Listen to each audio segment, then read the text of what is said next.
10. They found who they need. That's a big shot down. He hooks himself back in. They want it. Kizzy's not here, but what was that? It's a pentakill.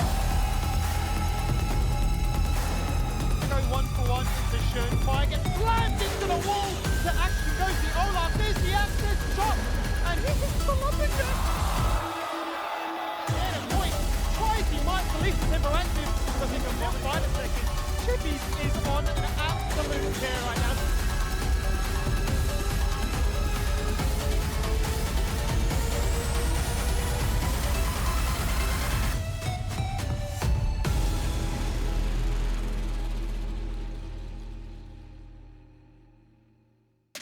Good evening. Hope you guys are having a wonderful Monday. Welcome to LCO Split 2. I got Max by my side, and that can only mean one thing. We got Rusty back on the couch with Skimmy reunited. How you feeling, Rusty? Oh, it's good to be back. Yeah? It's good to be back on home soil. I will say, at all points for the rest of my life, I'm going to miss Portuguese egg tarts and the quality of I had them while I was away. But very happy to be back on the LCO. Yeah, we're glad to have you back. Skimmy, how was your weekend? Same old, same old. Stayed Stuck indoors. inside, playing them games, baby. Someone's got to do it. And Max, now you finished all your exams. Oh, I'm finished. It's so good. Like, I just don't have to do anything. I did nothing to worry about. This is all. Yeah. So it's great. Yeah, well, it was only Skimmy and I holding down the fort last Tuesday. We had some special guests with us, but Someone's got to do it. someone's going to know. But we can have a look at what we saw on Tuesday, the games that happened over there. Stuck between a rock and a hard place. What is their play? Emphasis split from the rest of the team. Skeletor goes into Arcade. That's what they can find. Gooby also looking to try and say, what is my play? In jumps Daystar, finds the charm, gets exhausted. Whirling Axe goes out. Nature's Grasp locks them down. Damage has been found, but kills are going the way of Bliss. They found two so far. The Dragon, forget about it. A distant afterfall. 3 members dead. Wukong is squishy, but he does big damage. He found a double. Liv, as farmed as he is a... LeBlanc, Ari, this is emphasis. Dead corner side right now. He's not going to be too deterred by that one. In jump Schönstein, knocks off his pull of the forge block. Pilot span one, they've removed the jungler. The Baron is so low, it's a flip, and it's a kill, and it's Predator dead again to Violet. It does not matter how fit the Jinx is. It's him, officer. It was him. We have the evidence. 3K, Guy was starting to square up, they're starting to get closer. It does get secured, they deny the third dragon. PGG now looking to try and fight and win more. They've got their dragon, they've got their kill, they've got their reset, they found it onto decoy. Violet says, I found 2 now. Jumps across the wall, looks to find a few more. Locks down Jonas, he leaps away to safety. Shaka's not there to protect him. Out goes the Moonlight Vigil, doesn't do enough. Triple kill found, looking for more. Charm connects, Predator, there's the Quadra. We're looking for another. Pentakill! We've got them! And I don't know. That was a great way to end out week 3. We saw the pentakill. Didn't end up leading to a win, though, unfortunately. But, you know, it happens. At least you got one for the highlight reel. Feels good. Feels good. Hey, Fido, shout out to him. Absolute smurfing on his first time being a caster. He had the passion, didn't he? He definitely did. He was had a lot of excited. passion. Yeah, It's it good was to good. listen to. Yeah. And we had was. Dajong as well. He helped us do some Absolutely. translating for our interviews. So Tuesday was great. It was a very nice day. It was a short week, though, which was unfortunate. We only had 2 days. This week, though, it is a super week. We also have some games happening on Wednesday. I'm excited for it. But our standings for now with what happened over week 3. Chiefs getting another 2-0 for themselves. That's 3 2-0s. And if I do maths, 3 by 3, that's 9. That's 9 points. crazy. That's a Were you quick like an math. engineer or something? What can I say? You know, I had to work hard for that degree. Speaking of 3, there is only 3 teams that actually have a 2-0 win in our entire league so far. Something that we were highlighting before. So 5 teams still unable to find more than a single point in our league as a whole, but every team has found a point. I was about to say, even though they have some 0 Ws, no one has 0 points. Vertex did end up picking themselves up a point in last week as well. That kicked off our Monday when we saw them play. So it is nice to see that everyone's still in the running. It could be a bit of a, you know, wild chase at the end of who is going to get over that line, who is going to be able to put themselves to be in playoffs. And this is what I love about this best of 2 format, is it enables a lot more teams to have the room to make mistakes in that first game and then bring it back, right? Especially the teams towards the bottom of the standings, who typically you'd say in a best of 1 versus any of the teams are expected to go down and then potentially wouldn't have any points on the board. But here, they're able to come in with multiple strategies prepared, test which one works, and find a win for themselves. Yeah, I mean, the Wolves, they started off with a series loss for themselves, and they were able to get a 2-0 as well as a draw. So it allows a lot of room for growth. It doesn't mean that you're going to be at the bottom by any means. And Dire will be playing today with their 1-1-1 scoreline up against Kanga, who, again, is in that club of not getting a 2-0 win for themselves. And then our final series will be Mammoth up against Ground Zero Gaming, which,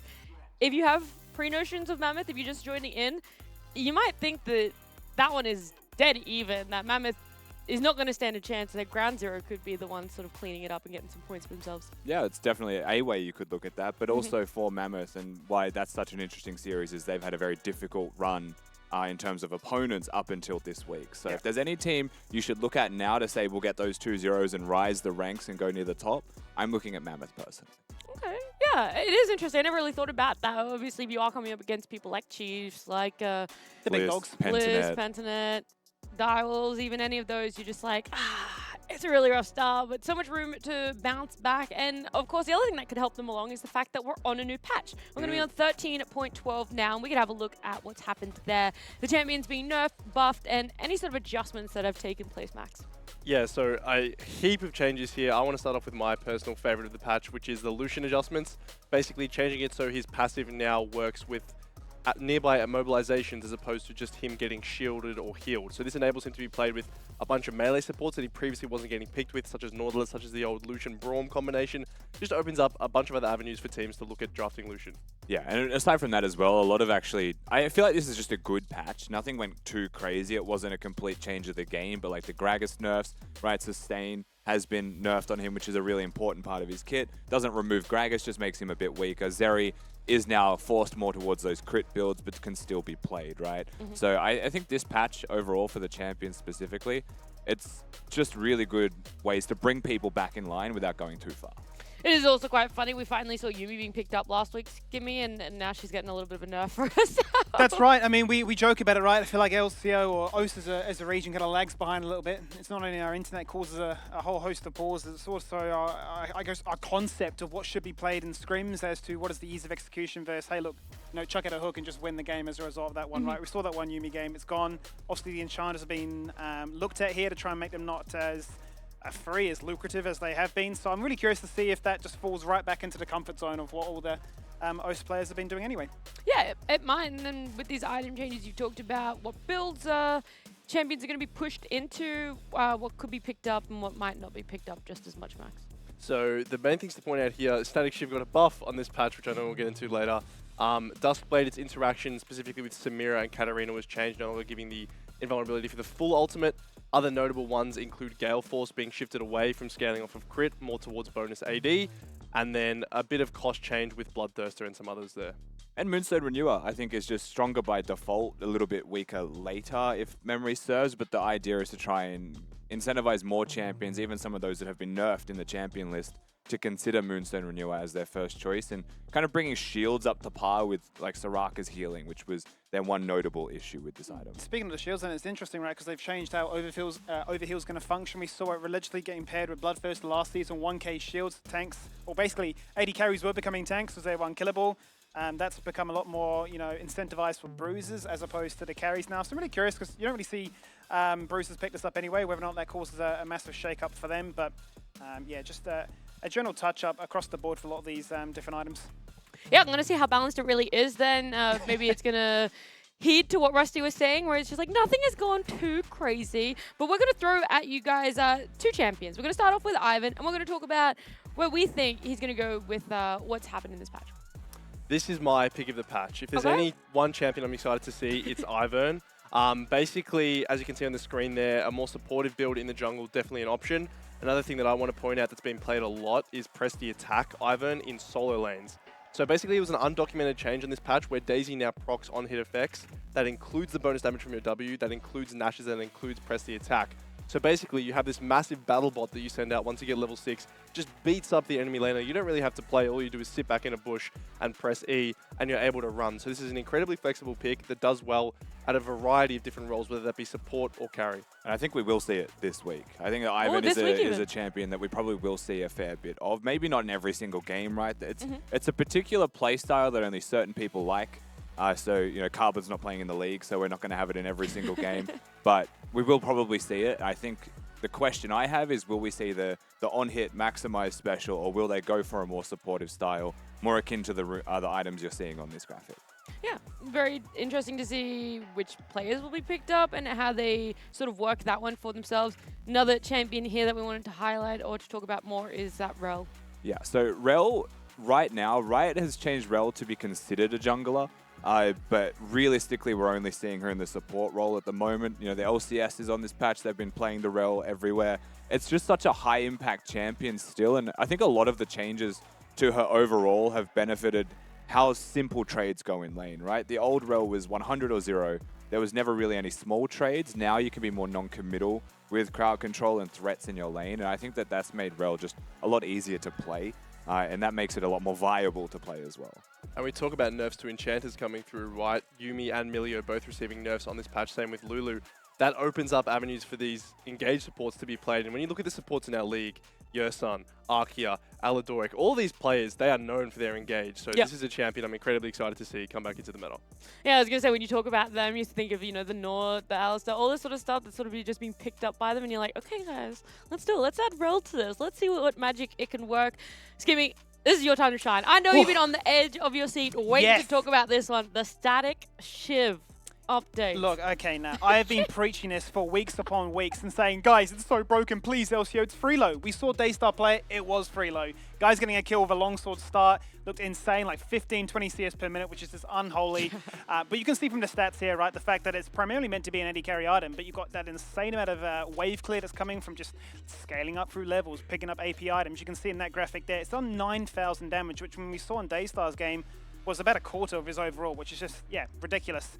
Obviously, there's a handful of champions we've listed up here that can really benefit from it. Obviously, we saw the LeBlanc played here in LCO. Akali's another champion that will certainly flourish from it. Draws a lot of comparisons. Me and Max were looking at it as like the old chem tank variation, where you're just passively building up stacks by using all your dashes to weave in, you know, more damage, more wave clear. Which is why I find it kind of interesting for some of the AD carries that have been on the fringe, right? It has been so much all about Jinx, Aphelios, Jinx, Aphelios. Yeah. Maybe a little bit of sprinkling of Lucian and Draven here and there, but I think Kaiser and Ezreal are those ones that are definitely on the fringe that are flourishing a lot more because of this item. So wouldn't be too afraid to see them pop up tonight as well. Okay. You made me excited for potentially the turn of Kaiser. I miss her One a of my little favorite. Yeah, one of my favorite champions. I like the idea that you're scaling by buying different items to, you know, empower attack speed, ability power, you know, attack damage. A very flashy champion, and I feel like one where, you know, it's not all about, hey, I got excited or I stood back from a million miles away and hit a Moonlight Vigil and everyone goes wild. It's like, you know, I've weaved in, I've taken this massive risk and it paid off. Yeah, I think you guys were walking through that. That's patch 13.12. Some things that we might see, some things that we want to see. We're just putting it out there. We're just saying, if anyone's listening, hey, maybe you can give it a go. And I mean, if you guys think that you want to bring these builds to life on Summoner's Rift, then we have a community night coming up this Friday. You guys can do !Discord in the chat to find out some more info. But June 30th, we are doing a Friday night games. Everyone's going to jump in with their winter-themed skins, champions, whatever you guys want to do. And we're just going to have some fun. Just going to see what you can do. This is the perfect time, guys, if you want to join in to play out your wacky builds of patch I have 13. joined these before. They permabanned Bard from me. Oh, and you never showed up again? Unsurprising. No, so I try-harded Yeah. and just owned them. It was like, you did this to you. You take away my champion, I'll still I beat just you. wanted to have fun on Bard. It's gone. And everyone else is like, I just wanted to have fun. Not allowed. No, Not allowed. they just cancel each other out. Not allowed. Boom. If I can't have fun on Bard, you guys Are you can't gonna have... play? Yeah. There you go. Got confirmation. That was I'll easy. play. Live on air. Legally binding is what that is. Sign the contract. I'll be there Friday, June 30th. I'll be joining in. I actually don't have a winter skin though, I think. Oh, sorry, man. I'm actually busy on that day now. Yeah, check on my lawyers and yeah, I've actually got another job on. Other commitments. That's unfortunate, isn't it? We also asked you guys what we always ask every day. We gave you a question for you from our fans is what we want to hear. Hashtag LCO if you want to answer it. Our question is, what's your favorite season of League and why? Very quickly on the couch. Who wants to say theirs before we hear from the fans? 6. 6? And why? The items were cool, the runes were cool. Graves jungle, Rengar jungle. Okay, that's fair enough. Yep. I said season 1 because it's when I started and I placed bronze and I thought I was the bee's knees. You are still Oh, the I busy, was Skim. so cool back then. You want to quickly go, Rusty? Season 3 because I was challenger.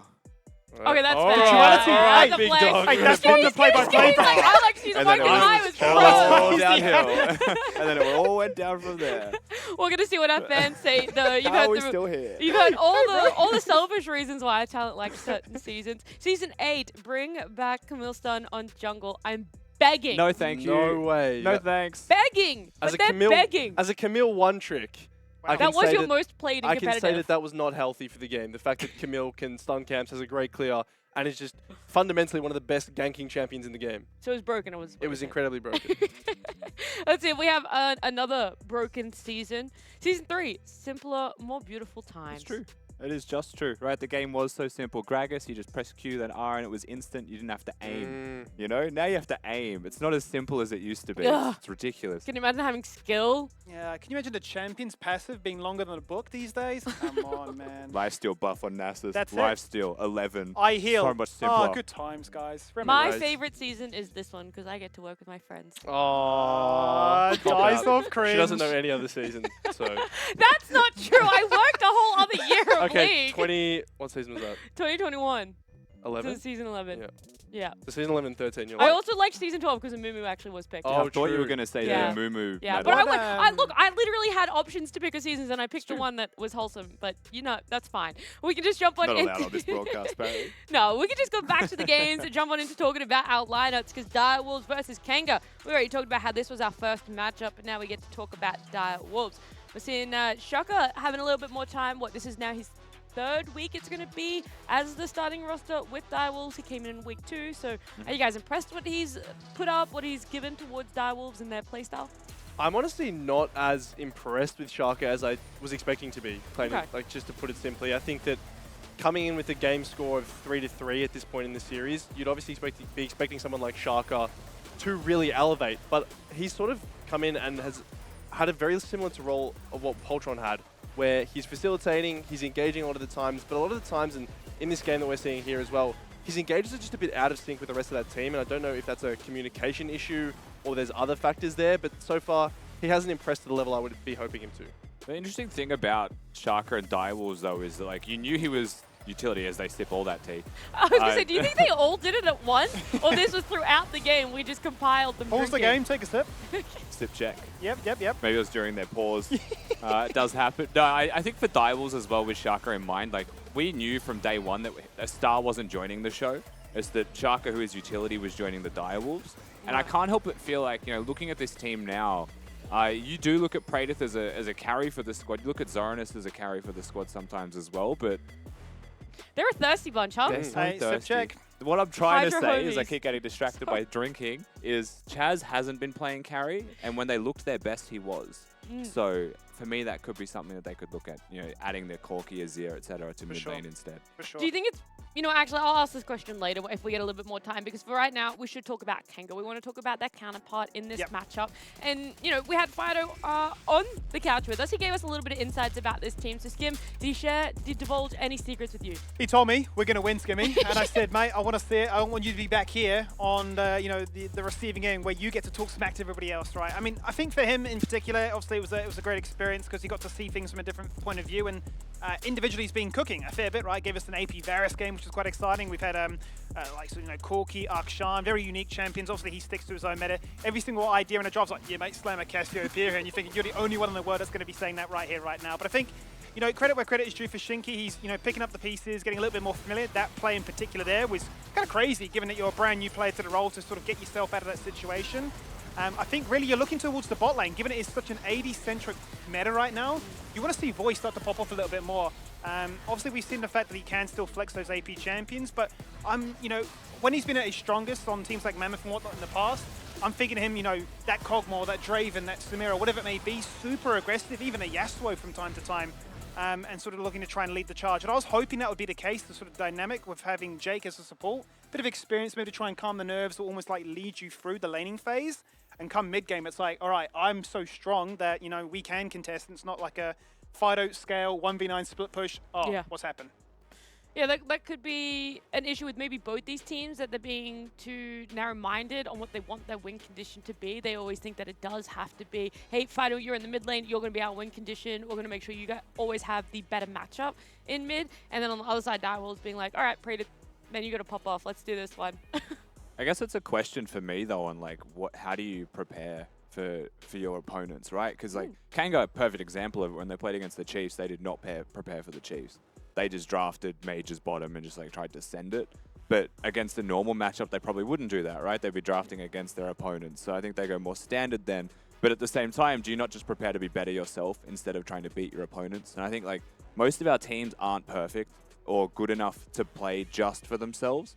And so sometimes it's easier to just draft something solid and just beat your opponents. But I don't know what you think, Max. I'd rather just have something good for myself and not have to worry about them. Yeah, absolutely. And I think that when we look at a team like Kanga, for me, mid, yes, but jungle as well. Mayfun's shown, especially at a Kindred game last week or the week before, where he just absolutely 1v9 the series. Yep. And I think that he's sort of that unexpected factor, the X factor. Like, you know Fighter's going to play something weird. That's kind of a given when you're playing against Kanga. You don't know what Mayfun's going to play, right? So if they do opt into saying, okay, you take the carry role, that eases up pressure off of Fighter, and then he can, more focus on whatever lane matchup he's playing individually. So I think Kanga, you've got to come in. They've definitely got some whack stuff prepared in the draft.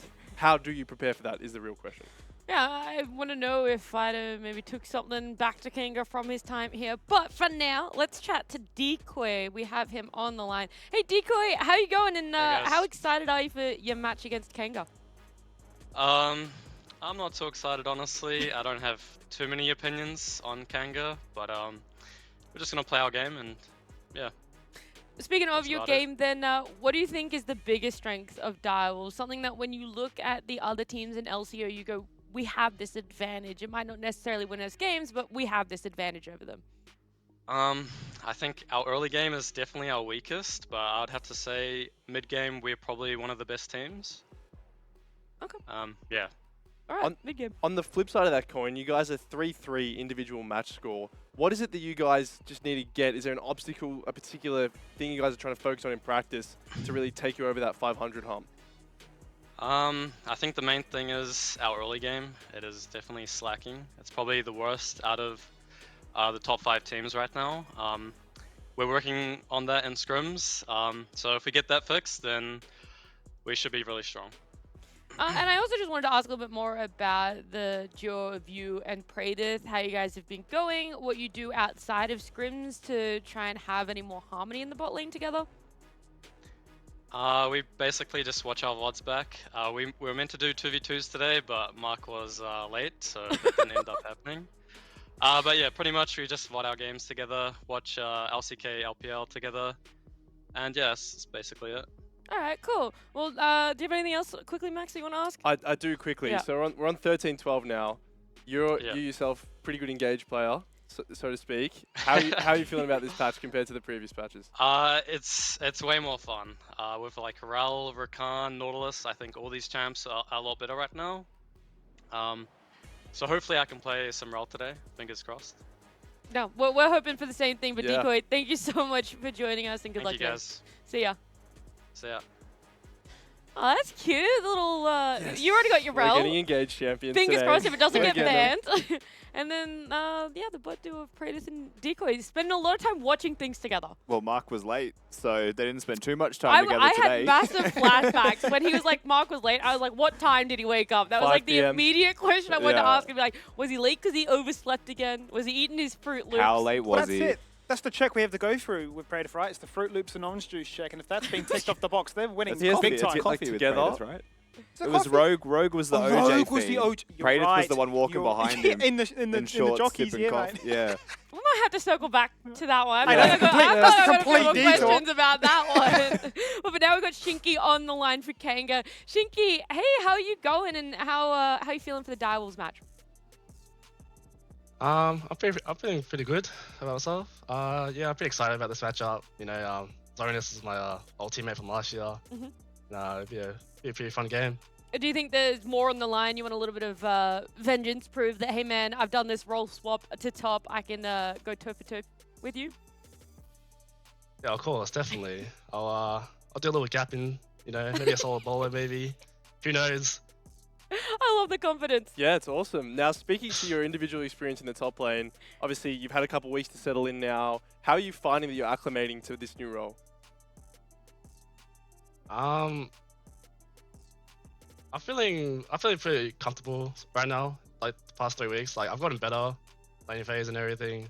I'm pretty confident about like my champ pool and everything. Like it's definitely not just Karma guys, alright? You know, like we did see the the charts, but hey, I definitely did play more than one champion, okay? Just they did me dirty, just saying.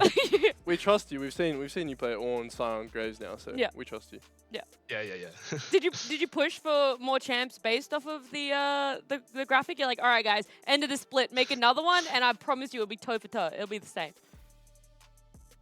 Oh yeah, I'm definitely gonna champion Ocean by the end of the split. You know, aiming for all champions. You know. I love it, the all champion run. I do want to know, very last question, who has been the biggest help for this role swap for you in the behind the scenes? Who's been helping you that much? Definitely my teammates and my friends, like that have coached me.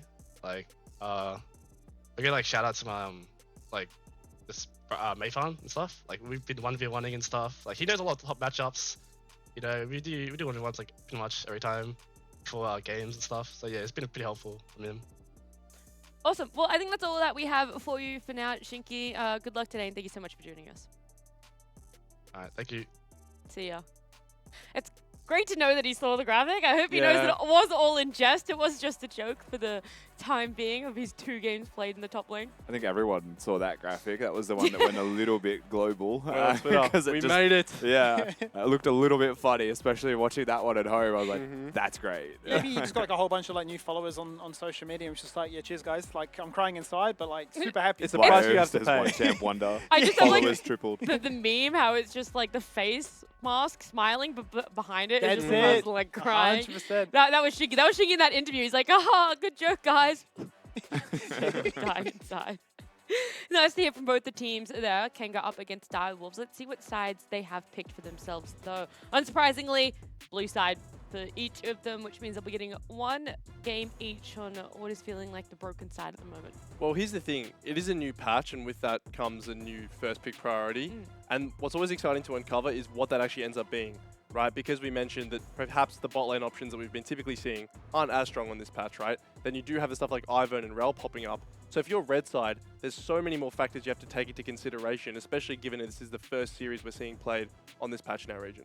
Yeah, it's a lot of weight on your shoulders. You don't really know what's going on behind the scenes, what they've pulled out maybe in scrims, and then you're like, it's officials. It's a whole different kettle of fish. I think for me as well, like Milio is probably the one must ban still, especially for when we're discussing bottom lane, all these new engaged support champions. Millie just denies them all in her entirety. I'm also wondering if things like Rel can be like blind first picked or anything, because Thresh was that traditional counter. With the changes to Q, though, maybe you have more trading patterns in lane. So if someone like Rel is blind pickable, and then it just goes into the list of champions with Nautilus, then it's just going to be tanks bottom. It's going to be so much more fun. If you guys want your say, if you think that you know who's going to be winning game number 1, then you can do your Dare fan vote. It's in that top corner all the way over there. I'm going to leave that one up to Max there. Well, look, it was a bit lackluster the previous couple of weeks. You can see how Are you excited he saying- is to I've be gotta- back in I'm that gonna chair, come right? back. He's can't been here wait. and he's just Fuck like, that. oh, I'm back in the Seriously. main chair again. He's like, come on, guys. We've had like 3 guests. No one's put in the effort That's to what I'm really saying. show that you can do your Dare fan vote up there in that corner. And we can see where we put our predictions, where we think that this series is going to be going. 2 dire wolves across the board between me, myself, No, and you I. missed it because there was one prediction you made last week that me and Max were like, Rusty got it wrong. Yeah, Yeah. Did I? I don't remember my I think it was predictions the at all. second. We were so happy. We were like, yes, we're not tired Yeah, anymore. you're only 1 below them. So Yeah. you've also gone for the 2-0 there as well for dire wolves, Rusty. And Twitch chat and I, we're the same. Same points. How does it make you feel? We're the same. You and I, same. So my reasoning is that Decoy mentioned it Didn't as ask. well. What's that, your reasoning, Rusty? Well, I want to tell you. I want to tell you. I'm going to tell you. I'm going to tell you. So my reasoning is that Kanga have had a pretty poor early game. It's been pretty rough. They've not really gone for turrets, kills, objectives, anything, right? And you heard from Decoy saying that their early game is pretty rough as well. So when those two things meet together, and we've seen that Direwolves traditionally had these like 40-minute games, I'm wondering if there's a world in which, we say, okay, mid lane madness, you're locking in your Aziz, your Corkies, all that sort of shenanigans.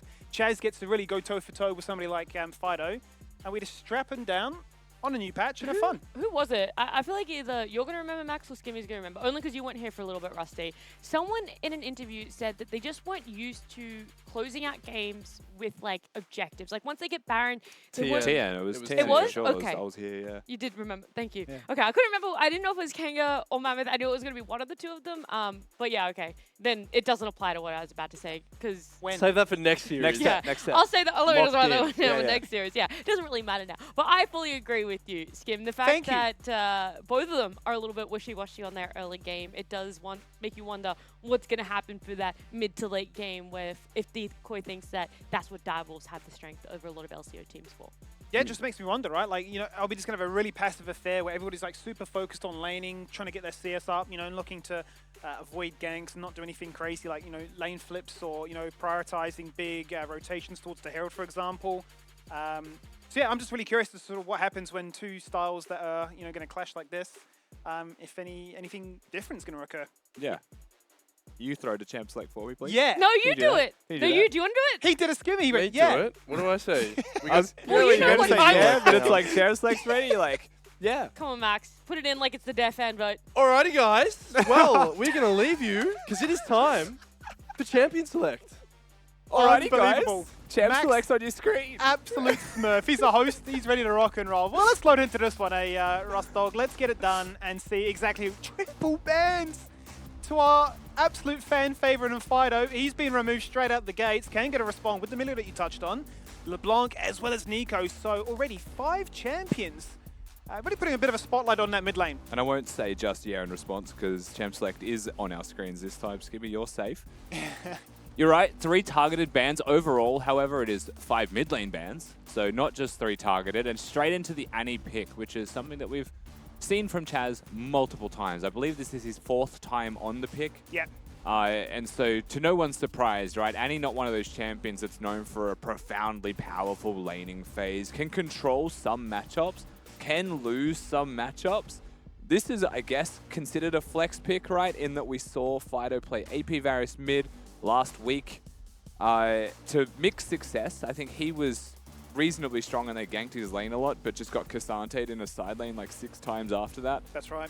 But yeah, I watched the VOD, Skimmy. Yeah, good on you, mate. But yeah, I feel like the Varus perhaps is a flex if you're going to first pick it like this, even though you've seen your mid lane matchup. I don't think you just look at Annie and say Varus is the one, because they haven't shown a jungler yet, and Cleanse doesn't get you out of everything. 100%. No, I think this is definitely a clear indication that they want some reliable source of engage, right? So you've got the Chain of Corruptions, you've got the Nature's Grasp, you've got a really good start on look at a lockdown Direwolves that are going to guarantee a very explosive way to announce themselves in the team fight. Viego and Aphelios now being picked up. Arguably the champions that have given them the most amount of success, at least this split anyway. So pretty standard affair right now from Direwolves. Question now begs from Kanga's side, are we going to look to try and reinvent anything else crazy here? Or is it going to be a case of Shinky locking in just a good old Brute and Scion? Now, I will very quickly say this as well for Shinky's sake. He mentioned he's playing against his former teammate in Zoranus as a top lane matchup right now. And what we know from Shinky is that he's basically played tanks or Karma essentially so far, which again is learning the role, is trying to find his feet, diversify that champion pool.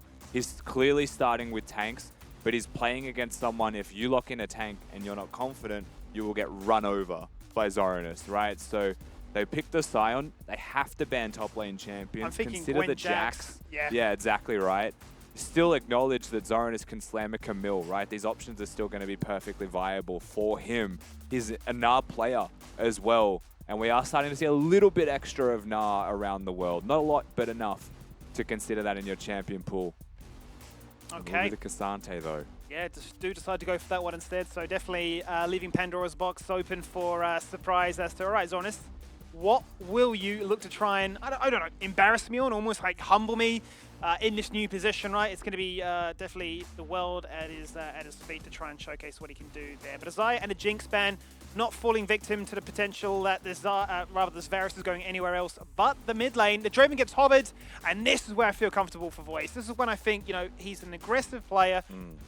Surely now we get to see him at his true potential into a matchup where he's saying, look, Praetor, I'll take you on. The question is what Decoy picks here, though, right? You've seen the Draven, you see the double tanks, you know that Jake is getting that last pick. So will be able to look for a potentially really winning matchup. I think this Braum pick is quite a passive choice.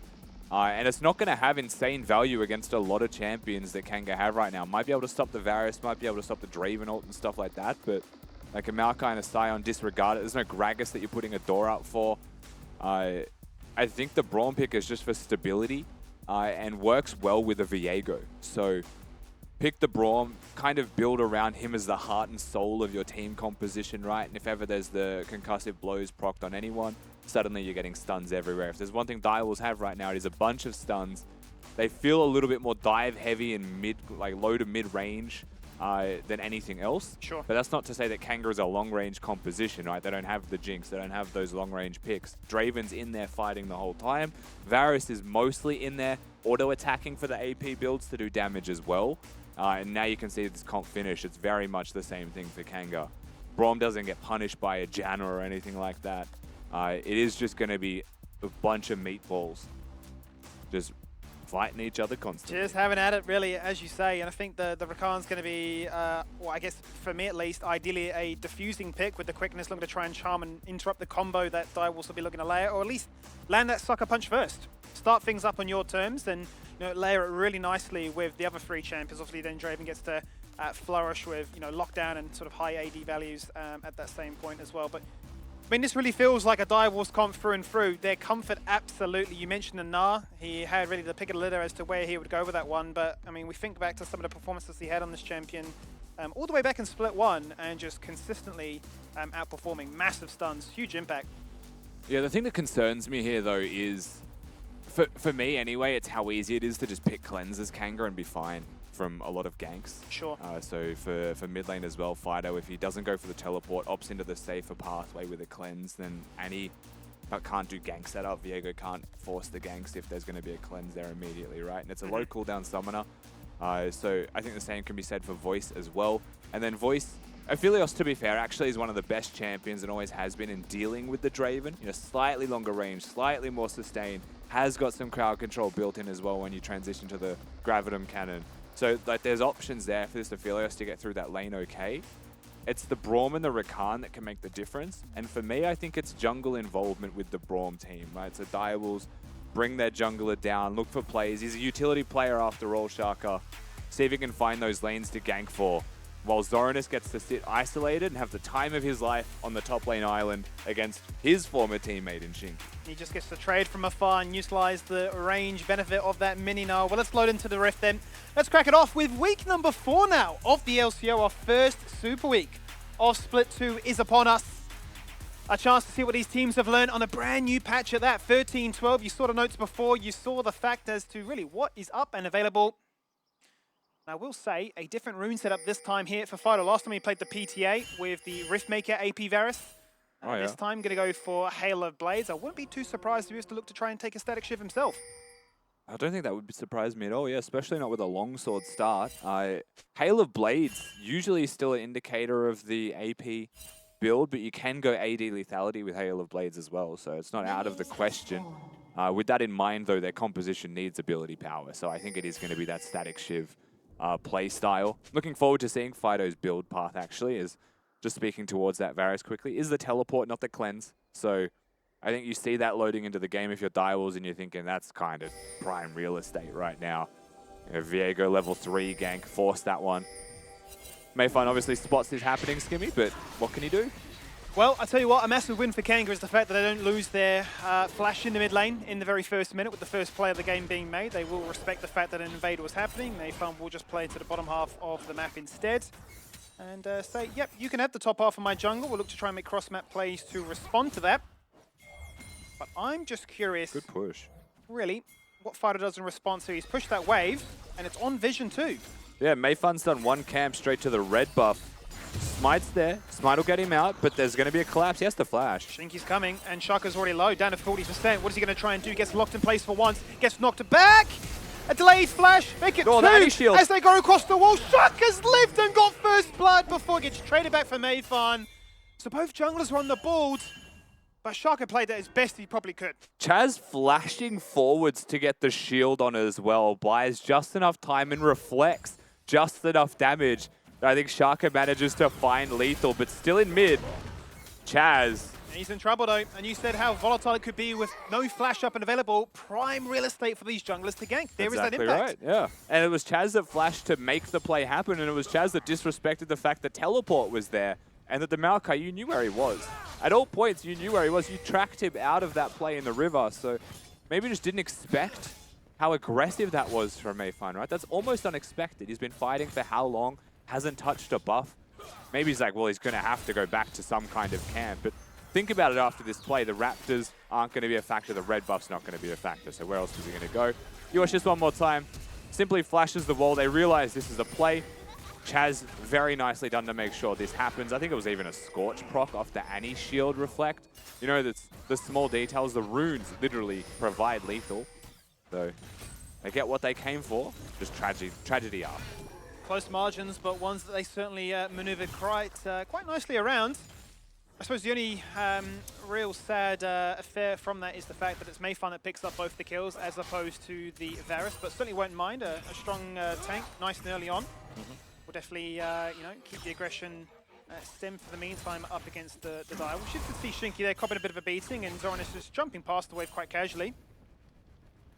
I don't expect we'll see too much crazy action in the top lane anytime soon. Haven't seen too much from bottom just yet either, as most of the play has revolved around these mid laners and junglers.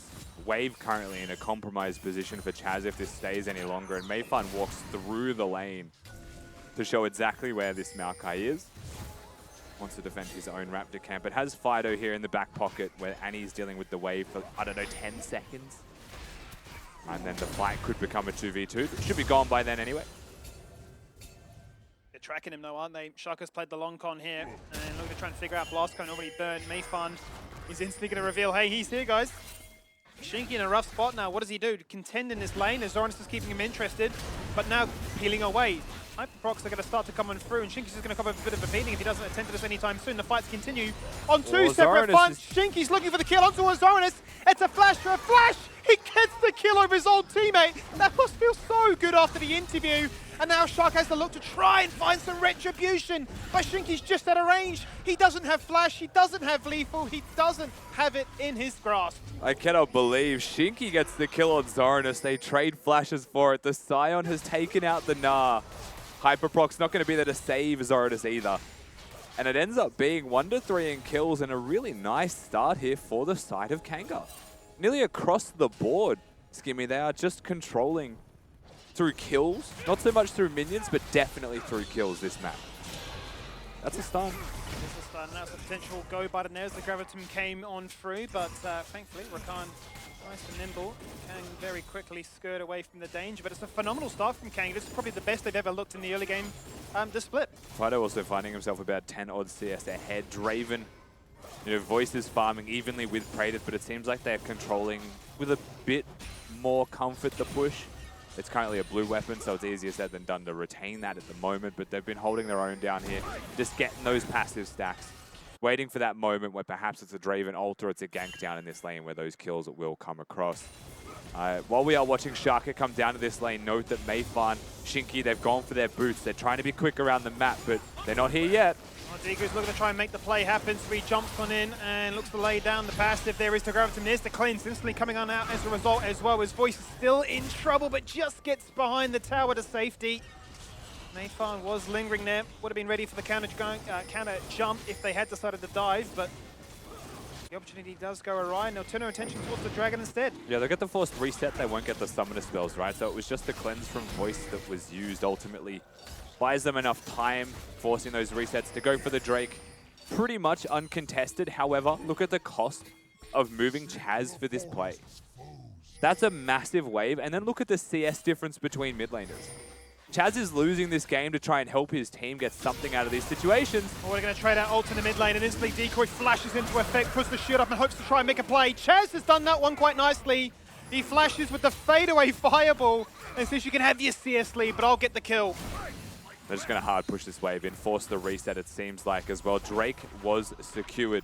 When all said and done, what was such a great moment for Kanga. We're celebrating the fact that it's a 20 CS lead, a wave getting missed.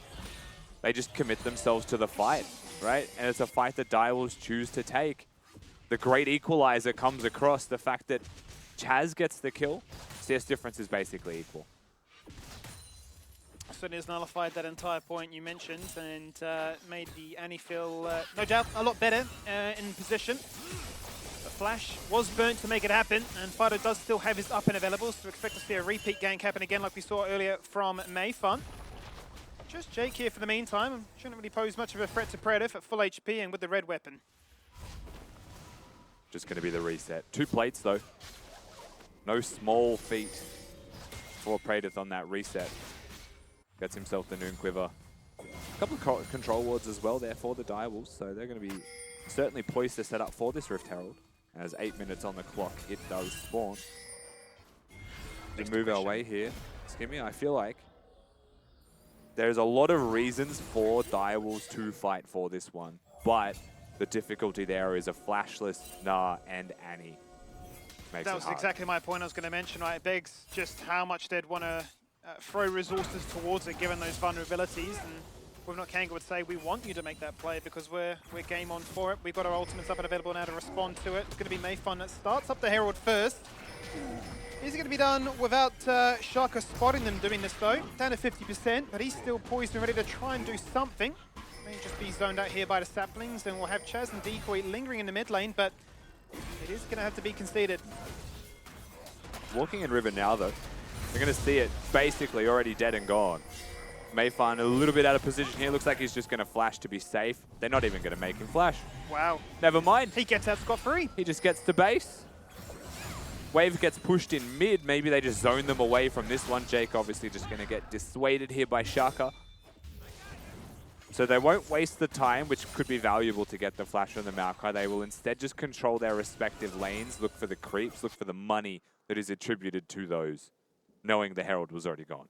Speaking of those plates, you mentioned before, Predator managed to find 2 plates. I swear he's found another couple more ever since. That bot lane is looking fairly diminished as the fight breaks out once again around the enemy blue buff. Mayfun is the focus, forced to try and run away. He is finding his way to safety as Jake is also sharing a very similar fate, but Shaka's overextended himself, locked down with the CC Flash Varus, and punished again. Look, well played by Fido, but I do really wish that they gave that kill to Voice, because my guy is sitting on 77 CS and could have cashed in some stacks, 205 stacks on the 80 carry of Kanga, but nevertheless, the collapse was still fantastic. They get money in some very important hands. Direwolves look for this. They first off miss the Braum Q. Praedyth comes in, is tanking the blue buff at the same time as Rakan dissuades that, right, with a really nice disengaged play. And while he does survive, Jake survives. Look what happens to the side of Direwolves and how they collapse into this choke point, knowing that the rest of Kanga were on their way. Yeah, unable to land that killer punch in the very get-go with the Moonlight Vigil, the snipe from afar, and the potential Viego reset. It wasn't to be, and too much time spent for then Kanga to pounce and really prey upon it. Check back in with top lane, and apart from that first cheeky 1v1 that they've really had, it has been, as you'd expect, the Nah finding tempo. Flies in that ranged Varnish to keep this Scion locked underneath his turret. But definitely even a fair 11 minutes into this one when it comes to gold. Yeah, sure is. Still lots of potential money in the pockets, right? 11 minutes in the game. Rift Herald to be summoned. Fido dead. Chaz just made something happen individually. He's going to flash away to safety. Will he be able to get out is the big question. Shaka comes to try and back him on up. Predator here first. That means they've got more damage. Simply put, he finds a shutdown because they removed that fed early game Maokai. Perfect timing. 20 seconds now on the next Drake. And we'll have to see exactly how that happened, but I think it's pretty straightforward to say that Chaz probably just flashed Tibbers and got the kill. Really good stopwatch, though, from the Annie to make sure the turret aggro was dropped, to make sure that they didn't have enough damage to find that trade kill. Fido is simply under the turret. Tibbers gets dropped. That's it. Wasn't even a flash. Just walks up, doesn't he? Just walks up and gets it done. What did I say about Cleanse, Skimmy? Certainly a situation he may have wanted that one. Could have put some damage down, turned into a 1-for-1, or the dive may not have happened in the first place. But could have been or would have been is not worth discussing now. No. Because it happened. Always the consideration, right, as to how much priority do you put towards your laning strength as opposed to your late game prowess. There is the static shift, though. Getting rushed is the first item now complete. we did see last time was the Nash's Tooth Rift Maker. You'd imagine those would still be the next acquisitions if they were to go for the AP that they so sorely need. And that should then give you unlimited ability just to push in a wave, rotate with your team, and just find ample kill opportunities with the ultimate on cooldown. Still nicely done here by Kanga to secure themselves. The Drake was through a lot of vision from Direwolves. They were fully aware it was happening, but they weren't going to be able to get there and stop that one. There's now one less objective to consider. Herald's still yet to be summoned, and it has to be done soon, you would expect from Mayfun here. He just did. He let it expire. He just let it expire. He's let it go to waste. It just expired. That is a tragedy there, Rusty. A Did he huge know he had window. it? Well, you have to imagine. You could have just placed it anywhere for a charge. They just got the Drake. You placed it just before the Drake or something in mid. Oh, it's the calamitous shame. there, right? You really have to hope that doesn't hurt them in the long run. Could be in a way to bridge them back into an even affair at the 40-minute mark. So those plates are about to fall on down now in 20 seconds time. Four-man Teleports collapse in. on the bot lane. They want to get voice. They want to remove those adoration stacks. That would be huge. Jake instantly off the bat hits the ultimate, charms them, and denies the kill attempt. They will not be outnumbered. And Kanga will not need to run to try and back them up. An interesting teleport from Zoranus more than anything else, right? Hits Meganar, but it was heavily winning his top lane. So it's one of those plays where he was an insurance policy to make sure that that bot dive was successful and the tower was secured. Because look at the health of Shinky right now. That's with regen. After he's cleared all of those waves, he was stuck under turret. At any point, they could have just kept Gnar top or played towards the Gnar, which I expect. Now that that bot turret is gone, and now that Zoranus has no teleport, he'll crash this wave as far as he can. Maybe even reset for the Herald that's going to be up soon and just start bringing him into the play, because that top lane outer turret should be looked at for sure. Definitely be an easy avenue for them to continue chipping away at, to give them an extra bit of gold to steadily pull away. Up by 2,000 now, as Kanga going to start to find some power spikes of their own with mythic items being completed. There's the Trinity Force variation of the Draven coming out today. Basically the standard now, isn't it? Seems to be. Kanga. They'll get the ward down. 3 members here though. Chain of Corruption goes out instantly. They've locked 2 members in its grasp, but jump upon them to guarantee that the CC will last a little bit too long. Glacial Fissure goes out, trying to deter Kanga, but Voice is cashed in. An axe from downtown is finally connected, and he's on the score sheet. Fido finds his second of the game, and Chaz is left running the wrong direction. Where on earth are you going? Collapse from both sides. Jake will soak up a stun, will knock you up with a gained entrance, and Voice will crash you down for back-to-back shutdowns. So much money once again into the pockets of Kanga. Gold goes back to almost dead even yet again. And a 2-0-1 scoreline for this Draven, who cashed in on so much money, it's probably ridiculous. Watch this fight again. Direwolves note that Meganar, while it's there, there's no teleport from Zoranus. He can't get into this play. While it is a 3v3 for now, they will be faster with a Draven ult and with a Scion teleport that dissuades any kind of further plays. Scion ultimate is used, and Praetor flashes away from that one towards mid, right? So this is all happening off the screen while Direwolves was still losing. Rough fight to take. I think conceptually the mistake was choosing to take the fight after both teams had acknowledged that the other one was there. Well, he just completed a Trinity Force, Rusty. He's gone straight back to base and picked himself up a Collector. I wanted to say maybe he's on par now with Praetor, who had been literally getting every single bit of CS loving and life. every bit of turret plate action. But even with the Adoration, even with the back-to-back shutdown, still in a league of his own is the Aphelios. And that is the #1 thing that we have to consider between Voice and Praetor. Both at the top of the gold here. Going to be significant factors for forthcoming fights. Both looking towards their second item completions, definitely, but the Draven's already there. Praetor, however, with that second item, working towards the third one, you know, gets more and more dangerous with these skirmishes, with these team fights. And we know what Praetor is like on this Aphelios. Absolutely is a 1v9 monster at times. There's always going to be a threat to be considered. Definitely a champion he feels at home at. And champion he has had very memorable moments on. No doubt will be looking to try and create a few more in this game here to even out the odds. Try and balance the game sheet again, because Kanga have picked up the gold lead now. Yeah. all on the back of that one big swing, that one big moment. But Drake is up in 13 seconds. You're looking at both of these teams now converging towards the mid lane area. Fido, while top lane, is because he has the teleport. Shinky does not. Shinky is instead going to be adjacent in the bottom side lane. Though he needs to be careful because he is separated from the team. Chaz. Ooh, just out of range. Hunting, just zoning them out, right? Bodying them off from the river. Kanga can't get in. They can't find purchase. Herald to be summoned though, so trying to trade. If this works out for them, if it successfully charges, you get a turret here and you've still got Varus pushing in a massive wave top. You're winning on 2 separate fronts. You can have your dragon, but look what we can get instead. Fido on the flank right now. He finds what he needs. The door goes up. Is it enough? Will the wild chains connect? They will! Predator's locked in place. The KDA is ruined and the towers are destroyed. 2 in the mid lane in the blink of an eye. And the CC from Kanga is just too much to bear. Praetor just decides to defend a dead turret. Jake is going to get over the wall and he'll be perfectly fine. Chaz cannot stop him right now. And what was Praetor thinking? That turret was just gone. But still he steps up far too close. Kanga find their fight. And just like that, it's not an even gold game. It's Kanga 3,000 up. You take into consideration what happened there. You found 2.5 turrets plus the kill for a dragon. The trade is insignificant.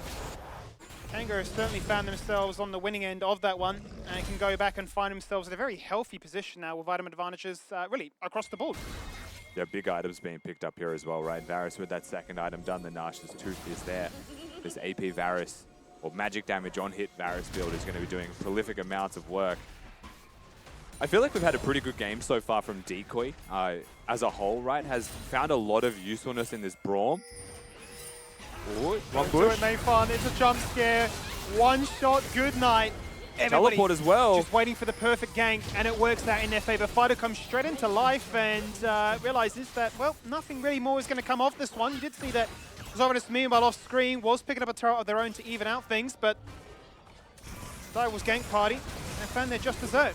It's not a one game yet for Kanga, and Direwolves are going to remind them of exactly that fact. But they're going to walk top lane to catch, which also means that the Varus who teleported is not going to be here anymore. Is going to provide no use for any kind of mid lane plays. Praetor also has got that Moonlight Vigil, so can just pop a purple ult if they overstep their bounds.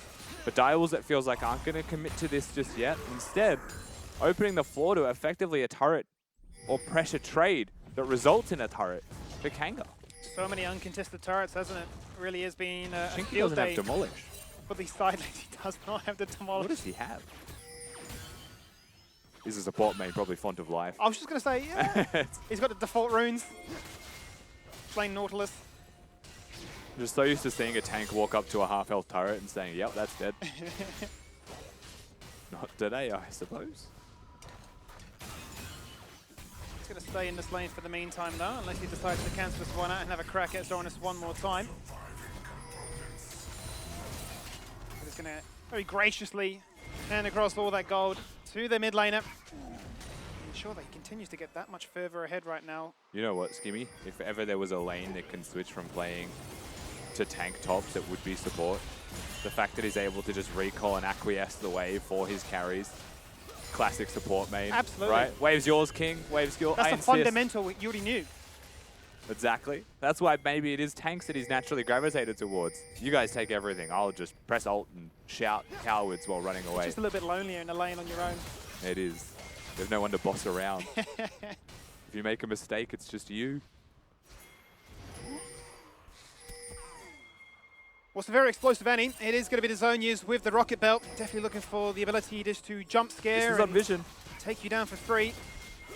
Be protected and potentially contest this Baron. Jake has a really good flank here if they're not careful. And Shinky is zoning really nicely. It's already so low. Jake, it's gone. They're waiting for it. Zoranus on the flank right now. Omega flashes in, and it's a 4-man stun against the wall. Down goes the Tibbers. They're looking for a more. They need to find a kill. They need to get a reset. And finally, Chaz gets it. That's what Shaka needed as well. As they remove their fed Varus, Bradiff is now on the scoreboard. As Direwolves managed to find 3, they removed 3 Baron buffs.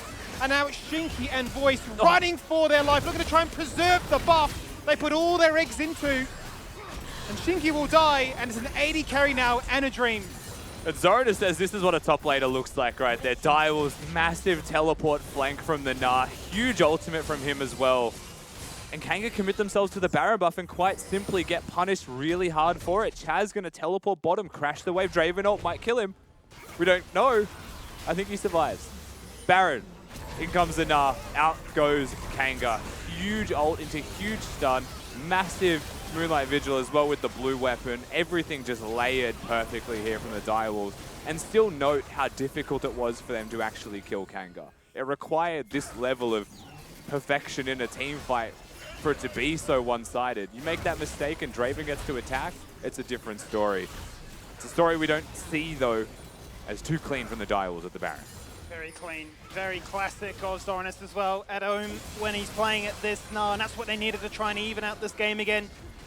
The gold at the end of this one will certainly look very roller coaster-esque as it's been bouncing all over the show. Certainly a turbulent one at just that. Kanga now going to force themselves another objective at the cost of losing mid lane. Yeah, so once again, Direwolves, when they don't want to fight something, are showing clear intent to not be in that area at all, and they're just starting to look for money.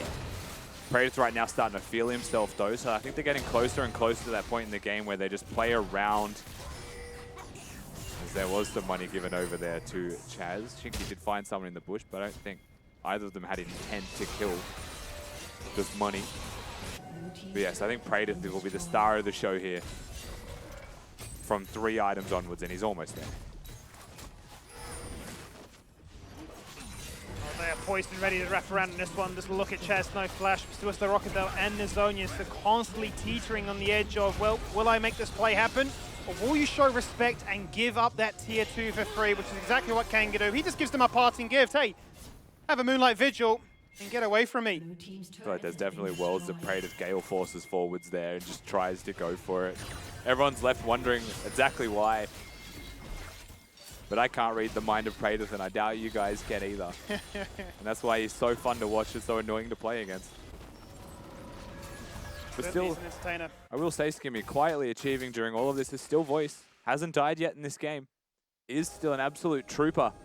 Clen's going to be back up pretty soon for him as well. And is still in top 3 in terms of gold, but Kanga have really conceded a lot of these waves, all these side lane farming roles to Fido, who has farmed up an absolute storm and is now matching the 2-0-2 Draven. Yeah. Even though he's 2 and 4. It's a fair call, as he now completes that Rift Maker to have the insane amount of ramp-up damage with the Blight, ready to rock and roll and shred down a tank in a heartbeat. We just checked in with the adoration stacks also of that Draven, up to about near 300 now as well, so a massive paycheck awaiting, not to forget the impact it has with the ultimate, right, to guarantee an explosive amount of burst. But they've got to get themselves out of this situation in mid lane, because Zorinus was teasing. Yeah, he's still in a mid-enough form, but is actually physically present right now in that middle lane, so he's more grouped up with the team. Teleport going to be up for Zorinus in about 5 seconds, right? So now he can plant himself to a side lane. He'll go back down there, and it's probably Direwolf's turn to bring Chaz closer, or to get closer to Chaz, proximity-wise on the map. Gnar can be more of a threat to break side lanes. He's not going to die to anything really, right? Sion can't handle him. You can just walk away from the Varus. But speaking of that Varus, with 3 items done, I think Kanga really want to play around the strength of their carries. So they're going to return the favor to them. In goes Praetor once again with the blue weapon. There is the Gale Falls. There is the flash. He finds one instantly, and he's still so happy to be here and play. He will fall down eventually, but look at the damage. It has already been done. 3 members, sub 20%. Mayfan flashing to deny vision. The flank's coming as well. Dare to clear it out. And Shinky is like, what do we do? In goes the grand entrance. Down goes Ches with a kill. They rock and roll. They deny it whatever they can and look from at Diego looking for the flank. And Zorinus is inside the base backdooring. He wants to end the game. Shinky cannot participate to help his team in the enemy red buff. He has to protect this base before Zorinus ends it all. It's talk about the Praetor's effect. You walk up to mid lane to push. There is an Aphelios with an Infernum weapon right there, and suddenly Old Gale Forces flashes forwards. Uses absolutely everything that he has at his disposal, but it is so wildly effective. The Kanga just get dispersed in like a 3v5. It was almost a 1v5 situation. And meanwhile, Zorinus was already split pushing. We said that was going to happen. I think Kanga knew. They tried to force, and boy, were they dissuaded. That they certainly were, winning on two major different fronts. You talked about the entertainment factor of the Parade for Philios, and it certainly did just that with the Gale Force in to say, I don't think you can actually siege with those item spikes you think you are so strong on. It's just not going to be the case. And it's worked out wonderfully in terms of the objective timers, right? 20 seconds for the next Baron, 50 seconds for a potential third Dragon for either of these teams. More time to wait for precious cooldowns to come back. Direwolves once again postured in a bush. They're going to get the drawn Q onto the Draven, but nothing else. Kanga going to brute force once again, get their way in here as 5. Right now, I think the biggest thing that Kanga are suffering from is how quickly they're making decisions when they choose to make them, but how otherwise passive they tend to feel. Varus goes back to base again. Someone's got to deal with Zoranus. He's got the teleport. He's still a side lane threat. If you're Kanga, you would love to get the teleport out of this Gnar by baiting the Baron buff or something that's really important. But see how tough it is for them to even get to the pit. Fido has to go back to base first. He's the only one with the teleport up and available. Mayfind is the one to try and get all that damage towards him. Out goes the Whirling Axe, trying to find the kill if they can. Voice flashing across the pit to take a 1v1 with Praetor. One bangs him with the Empowered Axe. The Baron definitely helps out with a little bit of resistance shred, but he's going to try and kite to his heart's content. It doesn't matter. He's done his due diligence. A TP will come in. Zoranus has been an absolute menace on the side flank. He says, we've just run circles around them. They're locked inside the base. This Baron is for sure ours now. Yeah, look, our AD carries end up in a 1-for-1, but what matters the most is the Direwolves control the jungle quadrant. They keep Kanga away, and then they get to secure the Baron buff with Kanga trading for just a Cloud Drake. They'll get the recall, they'll catch some more minions, they'll get some more farm into their pockets, but when all's said and done, Direwolves, they find enough control, and like you heard from Decoy, their mid-game, they start to find themselves. But really, it's like 3-item late game where they really started to find it. And off the back of their AD carry, more than anything else. Did mention going into the series that both teams have seemed to struggle in the early game, and that Direwolves have found themselves in multiple games going to 40-45 minutes. That's what it really went to with them against Pentanet. And certainly when it comes to this one, it is delivering on that narrative as well. 30 minutes and just about to hit. And still, neither signs of any team having a clear major advantage. And I will once again say this because I think it's important and it goes understated that right now it feels like Decoy's having an absolute blinder on this Braum. Now, the scoreline is 0-1-14 and is flattering, but it's more the fact that he's been involved in every single play that has taken place on Summoner's Rift, right? 14 of the 16 kills, same thing with Chaz. These two have been the real heart and soul of the engagers of finding these opportunities and angles. It is just Praetor and Shaka that get to benefit from that, right? Or the flank from Zoranus that they force Kanga into, where they're finding the most visible success. Baron siege that begins with the Philios ult chucked out in the top lane there. Looking to try and zone them back as the pressure from the 1-4 split continues. See Zoranus is working his way towards a second inhibitor there in the mid lane, exposing and really focusing Kanga into a bit of a corner now. Forced to concede more and more of their inner surroundings. And left in a bit of a checkmate position now. Super minions empowered by Baron buff. That Nexus turret never stood a chance. Delete it before you could count to 3. Triple inhibitors now. They've still got another minute Zoranus of Baron. wants to go. You know he wants to find an angle here. Has Flash, has Mega Gnar, and the timer is on for when he goes. Expect it with this wave. Looking for it. It's a one-man ult onto Jake right there as he misses his ability to try and jump in. Quickness gets denied by the stopwatch. They look to try and turn their attention onto Decoy instead. It doesn't matter. Shaka comes out and he goes back in to remove the AD carry. Draven a non-factor. Mayfan, a very squishy jungler. And 31 minutes in, will say mid to late game. That is where we shine. And they just control the pressure, they control the pace, and they just wrap that one up in relatively short order once they found the leads. Yeah, a little bit slower to start this game off. Almost expected between Direwolves and Kanga to start slow, but the way it started to accelerate was very clear that Direwolves knew what they wanted to do. And I think it was very clear to me as well, watching that game, that we hit a certain point that Kanga ran out of good choices and started to force choices. Sure. And that's where Direwolves really preyed upon them and found their kind of easy team fight victories. Yeah, I think the big moment for me has to be the fact that base defense with the Aphelios Gumayushi moment for me of all things that look like such an even affair. You're thinking massive item spikes are coming online for Kanga. They might just do it. And then, yeah, that one moment and it just flipped the entire script.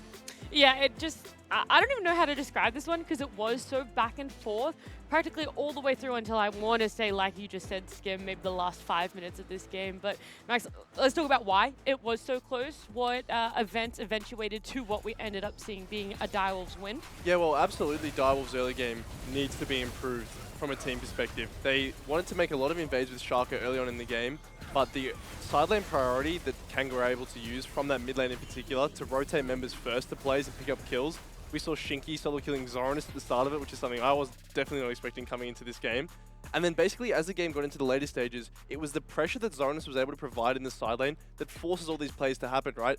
We see Kanga thinking, okay, well, no one can match Nar. We need to force a play mid. That's what enables this play to happen from Praedyth. So whilst Zoranus, you know, he had that very flashy play around Baron, he kind of went as the unsung hero, providing so much pressure in these side lanes that Kanga just didn't know how to respond. Do you think that there is a better way that they could have handled this? Obviously, we have the vision of hindsight, but seeing how that mid lane push did end up resulting, could they have focused on the side lanes or, you know, maybe as a 5 try to shut down that Gnar in the side lane? Well, holistically, I mean, Rusty called this out during the cast as well. One of the things you want to do is bait something like Baron and then force that TP out as a way to bring him to members. But we can see here, even in a fight like this, he's more than willing to hold his nerve and he's continuing to stay bot, right? And that means, you know, Sion can't answer you. You're going to have to bring Varus, and then that's so much of your damage being away from the fight that you're missing out on a real powerhouse in that 5v5. Yeah, I think it's a big setup conversation, right? Because like if you want to force that Baron, you need to have control of the bot wave first so that the immediate pressure isn't there. And I think that's definitely the biggest hurdle that Kanga needs to approach from this game, is if we want to push mid like this, we need to have better control of the other factors before we run into mid lane. Because the punish is too easy from Direwolves, right? And then it makes you make bad decisions of necessity. Yeah, looking at this goal difference graph, it obviously swung in favor of Direwolves around the 15-minute mark. Did come back and swing in favor of Kanga, and then from there on out, that mid-fight that we talked about 25 minutes or so, Skim just kind of exponentially gave Direwolves the advantage. What's the deal breaker, right? Yeah. He found a target, jumped straight onto to Draven, removed them from the game, completely denied their shove any further, and made sure that the Varus was low enough. That wasn't a real factor either. So between the base defense there on that front and the fact that Zoranus is literally single-handedly winning you the game in a side lane, I mean, to have that level of composure and that understanding only comes with experience. So really well navigated in the mid game. One pick I didn't want to shout out as the unsung hero was the Braum. I think Braum into Varus, incredibly hard to play, right? Because Varus is, especially the AP variant, relies so much on hitting that Q onto the target that you've ulted and got that 3 stacks of blight off. That is physically impossible when there's a Braum standing in front. And so many times we saw in skirmishes, the decoy was just jumping in, putting up that shield and blocking any damage. So I think that, you know, obviously Kanga had a plan to pick that Varus into Annie, but they didn't expect the Braum. Yeah, pardon me. Fido, I think, just kind of struggled all around in this game. It's not like, you know, he's the reason that Kanga lost by any means, but he really did struggle. Obviously, Chaz getting a solo kill in mid without using his flash was a really big deciding factor too as to where Fido's game was going to go. But now I want to talk more. You mentioned it a little bit, Rusty, but maybe you have time to evaluate now on it. Is this mid to late part of Direwolves? Why do they play this a little bit better? And in this game, was it really down to Zoranus? And do you think that Kanga could have just at any point been able to be like, your mid game, it is nothing on ours? I think Direwolves won the mid game through team fighting, which is something that I've also seen Direwolves lose mid games through, even if it is one of their strengths. But this game, they had really good teleport flank opportunities. They had really good setup for those team fights. And I think the execution of their comp is really simple in concept. So I think it was very easy for them to just play that out. And it definitely looks like a strength, especially when your opponents are quite simply forced to just run at you to be successful. And you're equally as death ball-y, but you have a nicer flank. Like, it is sometimes just that simple. Okay. No, I like knowing that though, you know, and it'll be interesting if Direwolves get that in their hands at any point. But there is one more play you want to look at, Max, from this game specifically. So let's roll the clip. Roll. So this is basically... It doesn't roll unless you say roll. This is basically the game-saving play, in my opinion, from Zoranus. It's a really nice Baron initially from Kanga. They're set up really good. Jake on a flank. Shinky zoning members as they walk in. They're able to burn it down quite quickly. But it's a TP from Zoranus that's able to come in on the last few seconds of Mega Gnar as well and able to get a multi-man ultimate. They end up taking down 4 And losing 4 Barons, you know, if Kanga are able to get this comp, that really makes Spit pushing hard. Because then you've got a Baron in the side lane, makes pushing minions so much harder, and also you're able to more effectively push mid lane as well. So double-pronged whammy there that Zorinus is able to avoid by having that amazing engage on Gnar. How ballsy do you have to be to engage on the last few seconds of Mega Gnar after the opponent has just gotten Baron? Like, at what point is this just... you just sit there and you're just like, bro, why? But why? Why would anyone make that choice? 2 seconds later, it sucks, right? Like 2 seconds later, a mini now hops in, flashes, and you're like, oh, shit. Like, Yeah. it's completely different. Surrounded by 4 people, take a selfie. I'm the villain now, no longer the hero. Yeah, that happens. I was just very impressed. I didn't think we were going to see it go that way because I'm like, all right, they got Baron, cool, they'll get the retreat. But they were just like, oh, Baron, that means absolutely nothing to us on Direwolves. So, yeah, big props. I like that you did highlight that play there. It was a massive one. We were sitting in the green room and we were like, That was one where you're like, that and the Aphelios play. There are a bunch of good ones Those- this game. yeah, Which is like, for sure. Because there's ones where it's instant, like something just Yeah. instantly just springs to I love life. that we're like, Praetus, never know what he's going to do. 30 He doesn't seconds even later, yeah, 30 seconds You're like, later, he's going to do literally it. does Surely it. do it. And then like 30 seconds later, he's like, he did it. He did Yeah. the thing. I said that. Yep. we can have more of a chat about this matchup a little bit later because I want to hear it from our fans. We asked you guys what your favorite season of League was and why. You make sure What you is put in a reason. Yeah, give us a why, Why? please. Please. Tell me. I don't remember Season 4 if you just put Season 4. No, I'll be like, neither. yeah, but there's also so many things in Season 4. You're just like, was it the champs, the items, a team? Like, you personally? SKT. SKT. So let's pull them up. That Let's was see Season 3. what our fans said. Oh, that's a Ooh, lot we of got a text. story. I gotta lean in for this one. You Has to be want 10. Season 6. From the amazing champion releases and reworks to the system updates that paved the way for what we have today.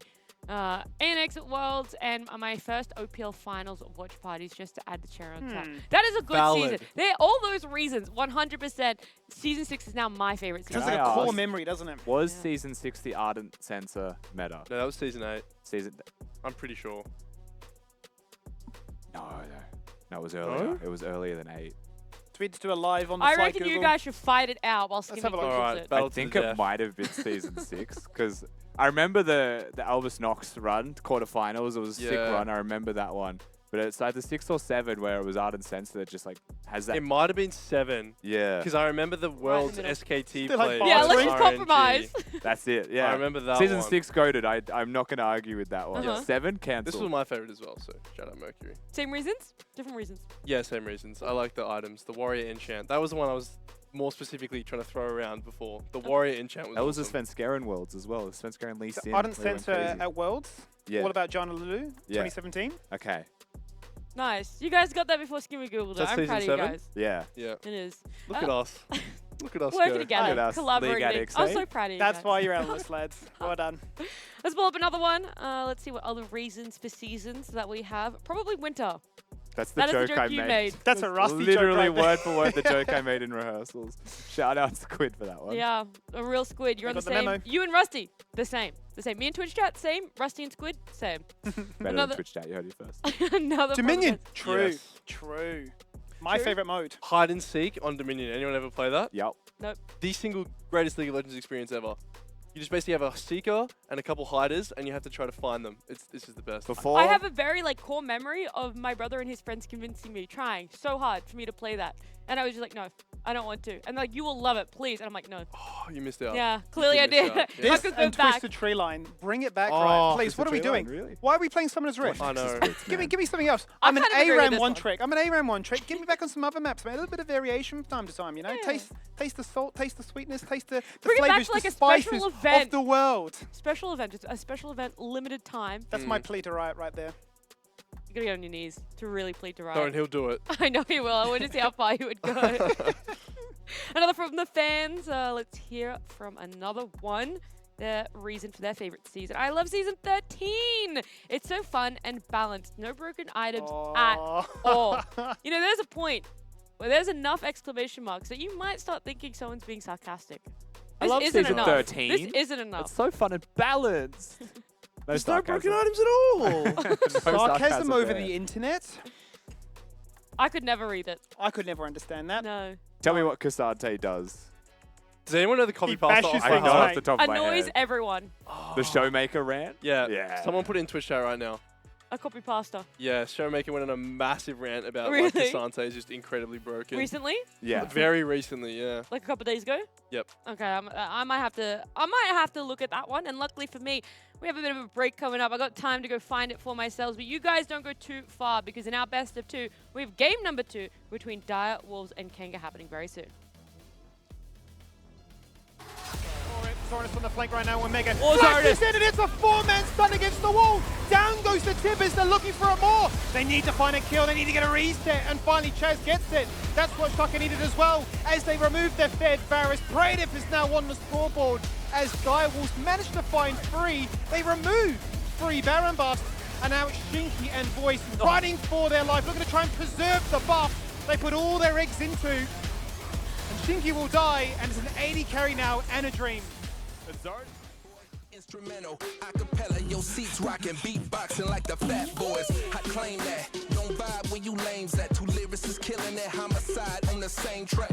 Been that since way back. For the fortune like Sajak. You crazy? I'm wavy, minus the wave cap. If Kayla is an alien, Skrilla is a Martian. Boss in all things, so proceed with caution. We awesome, you know that's true. If you scared, then you know what to do. Ring the alarm, nah, I don't need no intro. I'm too hot for these lanes, someone open up a window. I'm in and out of space, still recognize right away. They say I really blew up, so I guess I'm out of shape. That's a fact, yeah. Asking who wanted me in the pack, that's a fact, yeah. All of these hundreds that we attract, that's a fact, yeah. Clear the space, hater, I'm feeling cramped, that's a fact. Winning the game, now give me my plaque, that's a fact.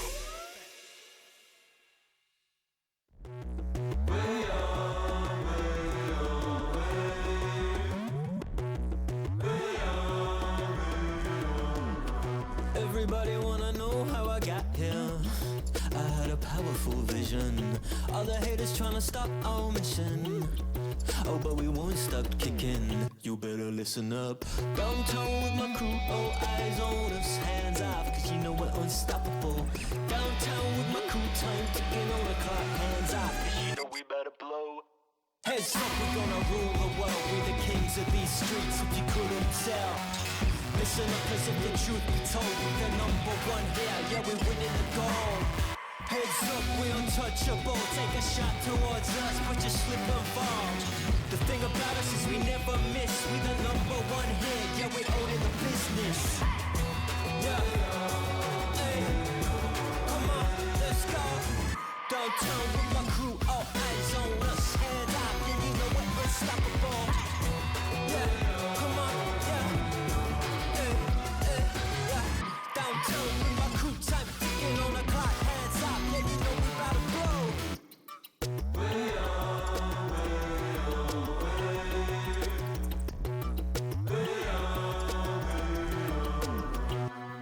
Oh, can you feel me in my crew's on top? We be driving fast, we making bottles go pop. We be drinking champagne, oh yeah, it's a damn shame. We run in the city and we never gonna stop. Yeah, we gonna go downtown with my crew, all eyes on us, hands off, cause you know we're unstoppable. Downtown with my crew, time's ticking on the clock, hands off, cause you know we better blow. Heads up, we're gonna rule the world. We're the kings of these streets, if you couldn't tell. Listen up, cause if the truth be told, we're the #1 here, yeah, we're winning the gold. Heads up, we're untouchable. Take a shot towards us, but you slip and fall. The thing about us is we never miss. We the #1 here, yeah, we're owning the business. Yeah, hey, come on, let's go. Downtown with my crew, all eyes on us, hands up, and you know we're unstoppable. Yeah, come on, yeah.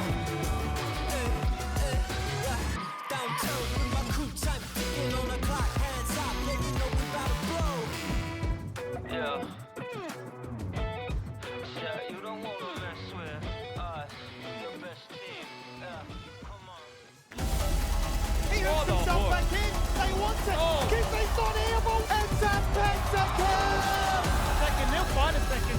Chippies is on an absolute tear right now.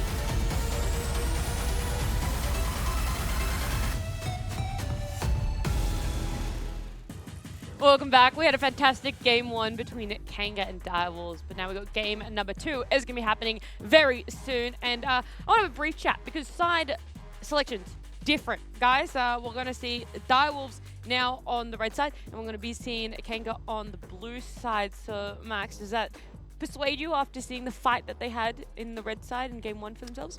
No, not really. Not in terms of individual game outcome. I think what will be interesting is the fact that we saw an Annie first pick last game, which is something we saw a couple patches ago, mainly for the support mid flex, and now is back to more mid. I don't think we're going to see that from Kanga. Annie's not a Fido champion. That being said, he obviously can play it. It's Annie.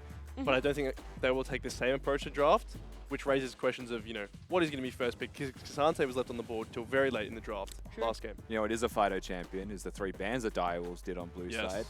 What they banned Agreed. on red side, though, was OP champions from Kanga. So switching sides can potentially open up the floor to like the Milio first pick, right, if Direwolves continue to ban out specifically Fido. So this is like the advantage for Fido in this situation, right, is he might get one of his champions instead of just meta. Yeah. When we had him on the couch, he what did he call it? He coined it the Pick self. The pick self. So maybe you guys believe that that's going to be enough for Kanga to take it, and you can put your Dare fan vote for this side of Kanga. They do have that blue side. It's up there if you want to put in your votes. We all went for 2-0s for Direwolves. We'll see what's going to happen. We'll see what gets picked up. We'll see how this game plays out, if it's going to be as close as the first one, because I do know our champ select is ready. What is fun than that, if it is to be the way you've prophesized here, is Kanga going to open up with 2 bans directly in response to what literally just got played. Aphelios, as well as the Annie, right at the gates, have been taken away. Direwolf's going to open up with the Cassiopeia and sprinkle it in with a bit of Nico too. So it's almost like side swap. The narrative stays the same. A pocket pick has to be mingled in with still some of those OP champions. Exactly right. Of necessity, more than anything else. Direwolves now have to ban these OPs. They're still going to chuck the Cassiopeia in there, though. They refuse to let that Cassiopeia come through. But consider the other bans that are going to be up and available, right? LeBlanc going to be available. It's going to be banned. Now Milio's up. Suddenly Jake, who is an Enchanter player, might just comfortably lock in Master Yi. There you go. Milio as his champion of choice. I think that that's still fairly free. It also denies a lot of the engage options that Decoy may want to consider. If I want to play Rel, things like that. As they're just going through their hovers before. The inevitable, I feel like, is confirmed. So being too good to pass up, and Jake being the only person to have played this Milio wasn't a victory, must be said. It was paired with a Lucian in the lane. Dangerous duo. It was complemented with a Kindred in the jungle as well, right? So despite Lucian falling a little bit too far behind, the Kindred obviously ballooned out of control, and with the marks being picked up and with the passive from the Cozy Campfire being activated, the Kindred was just sniping you from like many rapid fire cannons away, right? So became a little bit too much to try and bet. For Direwolves though, with 2 champions being targeted towards that man on the right hand side of your screen, and Praetif, he is going to return back to a trusty old favorite in Zaya. Yeah, so what's interesting about this though is Zaya's not the highest ranged carry. Milio gives every carry more range. And so it kind of defaults any AD carry that you want to pick into being a longer range champion than the Zaya, with pending cooldowns, of course, which gives you a pretty advantageous lane state. Now, Jinx is like your default longer range. Aphelios can be long range as well and match that. So this is where perhaps the Zaya pick is fine. You've got Zaya Rakan, right? The Lovers duo is locked in. You know the Milio could be an issue. But AD carries start to disappear a little bit for Voice, and maybe you are looking at a Lucian who is going to be closer range. Draven, I suppose, could still work, but you'd be susceptible. For Kanga, their AD carry doesn't matter. Not right now. Not concerned about it whatsoever, and they do lock themselves in a Poppy very early on to try and deter any further ability to jump in and apply pressure very early. Obviously, the Steadfast presence excellent at denying a lot of that, which obviously the Rakan can certainly provide a whole host of. The Azir comes down nice and early. Really, Fido laying down the gauntlet saying, I don't care really what you play, Chaz. I do my own thing. I will play my own way. And Shaka will play another game with Vi. Yeah, Vi logged in. Now, the one thing for me that is risky is going Vi into Azir, especially for mid ganks. Just chucks you onto turret. Sure. If they counter gank you, right, Poppy can counter gank you super hard. So the dueling is potentially an issue for Direwolves, especially if they're able to actually be there early on the side of Kanga. Now, to no one's surprise here, Skimmy, we're going to go into AD carry, get rid of the Lucian. That goes really nicely with the Milio. I'm wondering if there's going to be another AD ban, just because the champion pool's already thinned out so much already for champions that work with the Milio really nicely, or could beat you in your 2v2. I don't think there's many left. And you also know that Voice doesn't have to play an AD carry. So those options exist. and it's just going to be a jungler banned away. No, they certainly do. So Lucian and Kindred, the two parts that made the Milio stand out so successfully in their victory up against Vertex, have been denied here. Last game, we did see that the Gwen was denied, as was the Cassante. And this time they say, you know what, that Gnar a little bit too strong. We know that Zoranis still has so many more champions up his sleeve, ready to rock and roll and try and find that impact with. But before we get to that point, it's all about the mid lane. How does Chaz approach this Azir matchup with the Syndra? Such a damage-heavy 2v2 as well from Direwolves now, right? Syndra provides the setup. Vi and Syndra together can one-hit anyone. So it becomes really tough to deal with in those skirmishes. Bring Rakan, bring Xayah into the mix. Their skirmishing can be super dangerous. Kanga now to respond with the rest of their composition, looking for a bot lane and looking for a top lane, expecting Shinky to blind a tank of some kind. So that doesn't come as too much of a surprise. The question is how you make this comp work, because is it a Kog'Maw and they just run Protect because you've got an Azir, a Gragas, and a Poppy that all stand in front of you really well? I would love it, whatever it is, I would love it to be some kind of scaling carry. Well, you also want some mobility at the same time as well, surely, as they are cycling through a few which would have that available to them, the Ezreal, the Zeri, and basically go against the grain and say, no, we're going to go for an Ashe. We would love to be stunned, we would love to be locked down and be punished for that as well. I would love to be stunned. Yeah. I'm left scratching my head here, mate. I feel like... So... Ashe can be a scaling carry with the new Ashe build, right? You see like Trinity Force Qmax Ashe and stuff like that running around. Yeah. I guess you could like Qmax, Trinity Force, Static Shiv, like be like super attack base, attack focus. But Ashe isn't one of those champions that we traditionally look at for the past year or so anyway and say that's a carry. Because we're just so used to seeing Ashe support just chucking ults. Ult bot. But AD carry Ashe can still carry. However, exactly for the things that you've highlighted, so killable, but is incredibly supported by the rest of the composition. So it's not a Kog'Maw, it's not this Juggermaw composition, it's just Ashe, but it is still protect the Queen, you know? There's still going to be a high damage mid laner that's with the composition as well, so in terms of scaling, it's certainly possible that they handle it. You ask me right now which comp I'd rather be, I'd still be picking the Direwolves because that's just cohesive. Absolutely. Right? Like that is a comp that makes sense that we have seen how many times now already. It's a bread and butter combo with CC setup and team fight success, which really was the merit of their game one victory, right? So you're feeling pretty confident about Direwolves walking away with a win, at least from the pick and ban phase. I suppose really when we talk about the Milio impact, you know, at least your mid laner, there is that dual pronged approach, right? Your mid laner can benefit from that cozy campfire extra range. So you're really hoping that one of the two can certainly pull ahead and sort of find value when it came to really dictating the pace of those objectives, which is, you know, where they had a lot of control in that game one, but just unfortunately were unable to respond to the pressure Direwolves threw in retaliation. Nothing makes me happier than seeing a red side 5th pick counter of an Ornn though. That's good. Yeah, it's just pure bliss to seeing that one as Zoranis locks himself in the tank once he saw the Gragas revealed, and I think will be perfectly content, allowing his team to scale as Direwolves hunt for that 2-0 victory over Kanga, who genuinely showed a lot of promise in that first game, but just really lost themselves as the game progressed. As we load into this one, Skimmy. That we certainly do. First game here for Voice in a competitive setting, playing the Ashe, so that should be fairly exciting to get to see it in its traditional role, as opposed to what we saw countlessly spammed as a Varish Ashe bot lane and just get poked at a lane and have such a fun and interactive time. As for Jake, though, it's going to be a case of just how strong is this Milio? A few nerfs gone its way, but still ever so present and devious to contend with. I think it still provide its purpose really nicely for a couple of reasons, right? Number one is Vi can't gank without the ultimate if you have the fire kick there. The healing and the sustain is really nice for dealing with the Xayah, and the fact that you can stop a Rakan from engaging, right, in its entirety almost, is really valuable for your whole team. And if you're involved in the fight, you're able to put down that giant cleanse. Azir can then hit the Emperor's Divide. It's a different story. You know that Direwolves, for the most part, are going to be diving as well. Xayah, however, can be self-sufficient. Syndra can sit back a little bit more. And there is still a lot more nuance to trying to win those fights. But it does provide some merit to this Milio pick, who has just been known as a really strong choice. Certainly has, as you already mentioned, right? The Breath of Life, the ultimate, could have infinite value if positioned correctly to cleanse out everybody from a Nicely started up Rakan or even Syndra engage. Let's see a bit of engage or a little bit of aggro, really more than anything, go towards Voice. He's already copped an Ignite, only 2 minutes in.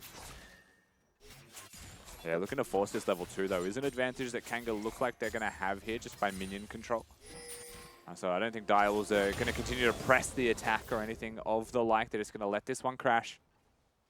Junglers as well starting to work towards the same side of the map, so both going to be on the top side, ignoring their tanks. Everything is right in the universe, and work their way towards the more volatile mid/bottom.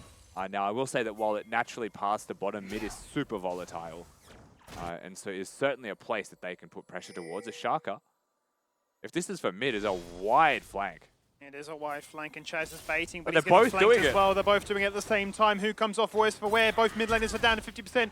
Fido flashing away from the engage that Shaka was poised to take. They then go to try and take out Chaz, who just flashes away from the wall bang that does not stun. Both so low, and no one falls. And when all said and done here, Shaka with a little bit more HP to his name still needs to be careful. This is on Vision. Another stun will connect.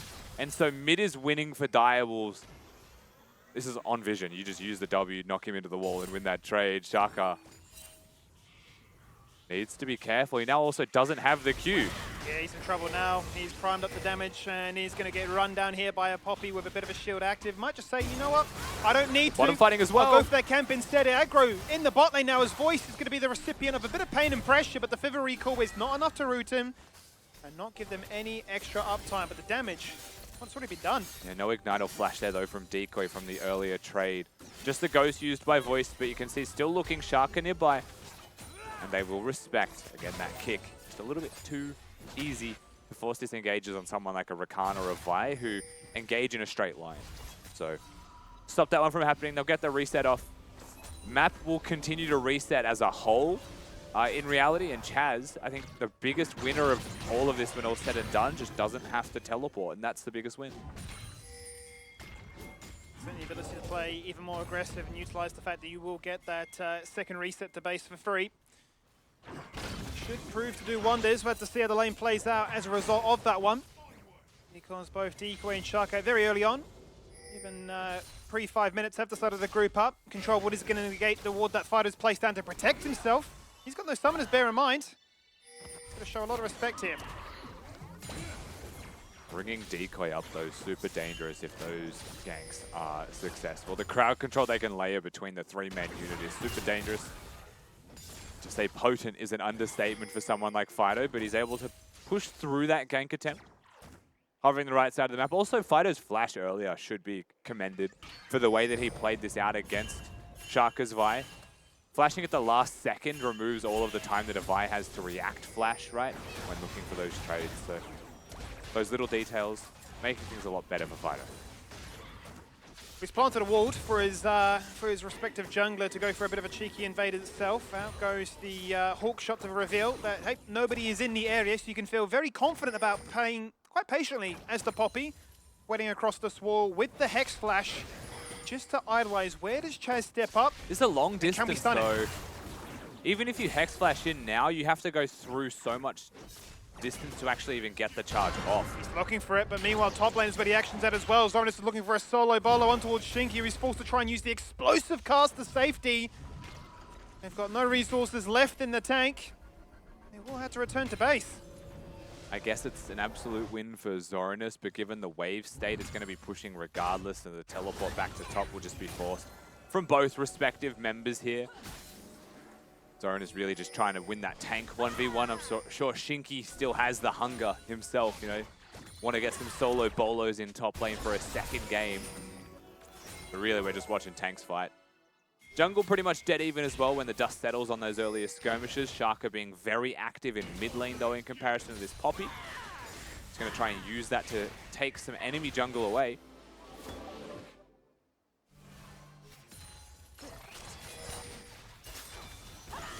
Boyston ready to try and punish them again. Direwolves on the aggressive once more. Mayfine is going to reveal that Shaka did go for the steal on those check-ins. It's going to look to try and punish him as a result, trying to find the angle. There is the stun against the wall right now. Steadfast Presence goes up, denies the impact that Decoy is going to try and lay down. Empress Defy gets put down but flashed upon to make sure that Chaz is on the board.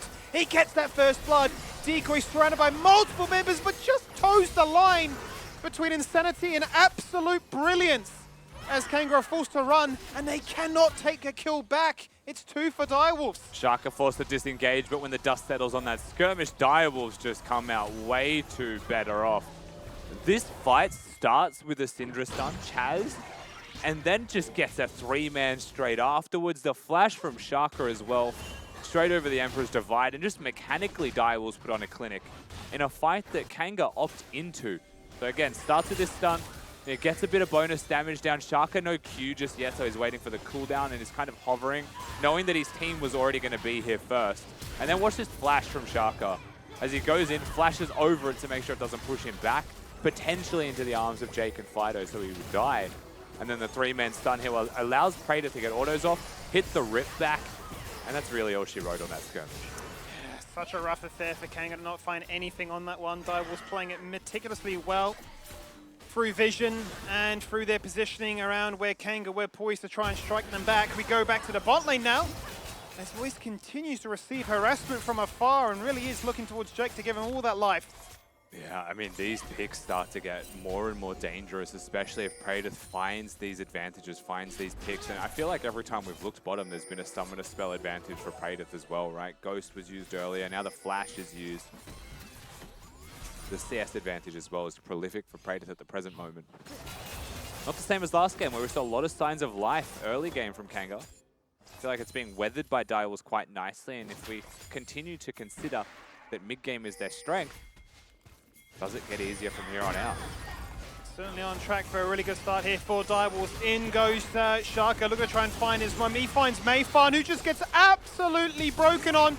Chance denies it, but Fido is there to find retribution. He makes sure that this time the scoop connects and gets this just dessert. It doesn't matter though, because Shaka has got a double kill, showing no signs of slowing down anytime soon as he pokes his head into top lane. Zoranus reassures them that he's got the job done, but they won't kill confirm anymore. We now go to the bot lane. Action in all 3 directions, and they've literally dived between 2 turrets to try and remove Kanga's bot lane. Yeah, they use those summoner spells incredibly aggressively here from the Direwolves side. It wasn't exactly a cohesive gank attempt, but knowing that they're isolated in the 2v2, I think opens the floodgates for Praetor and Decoy to have a crack.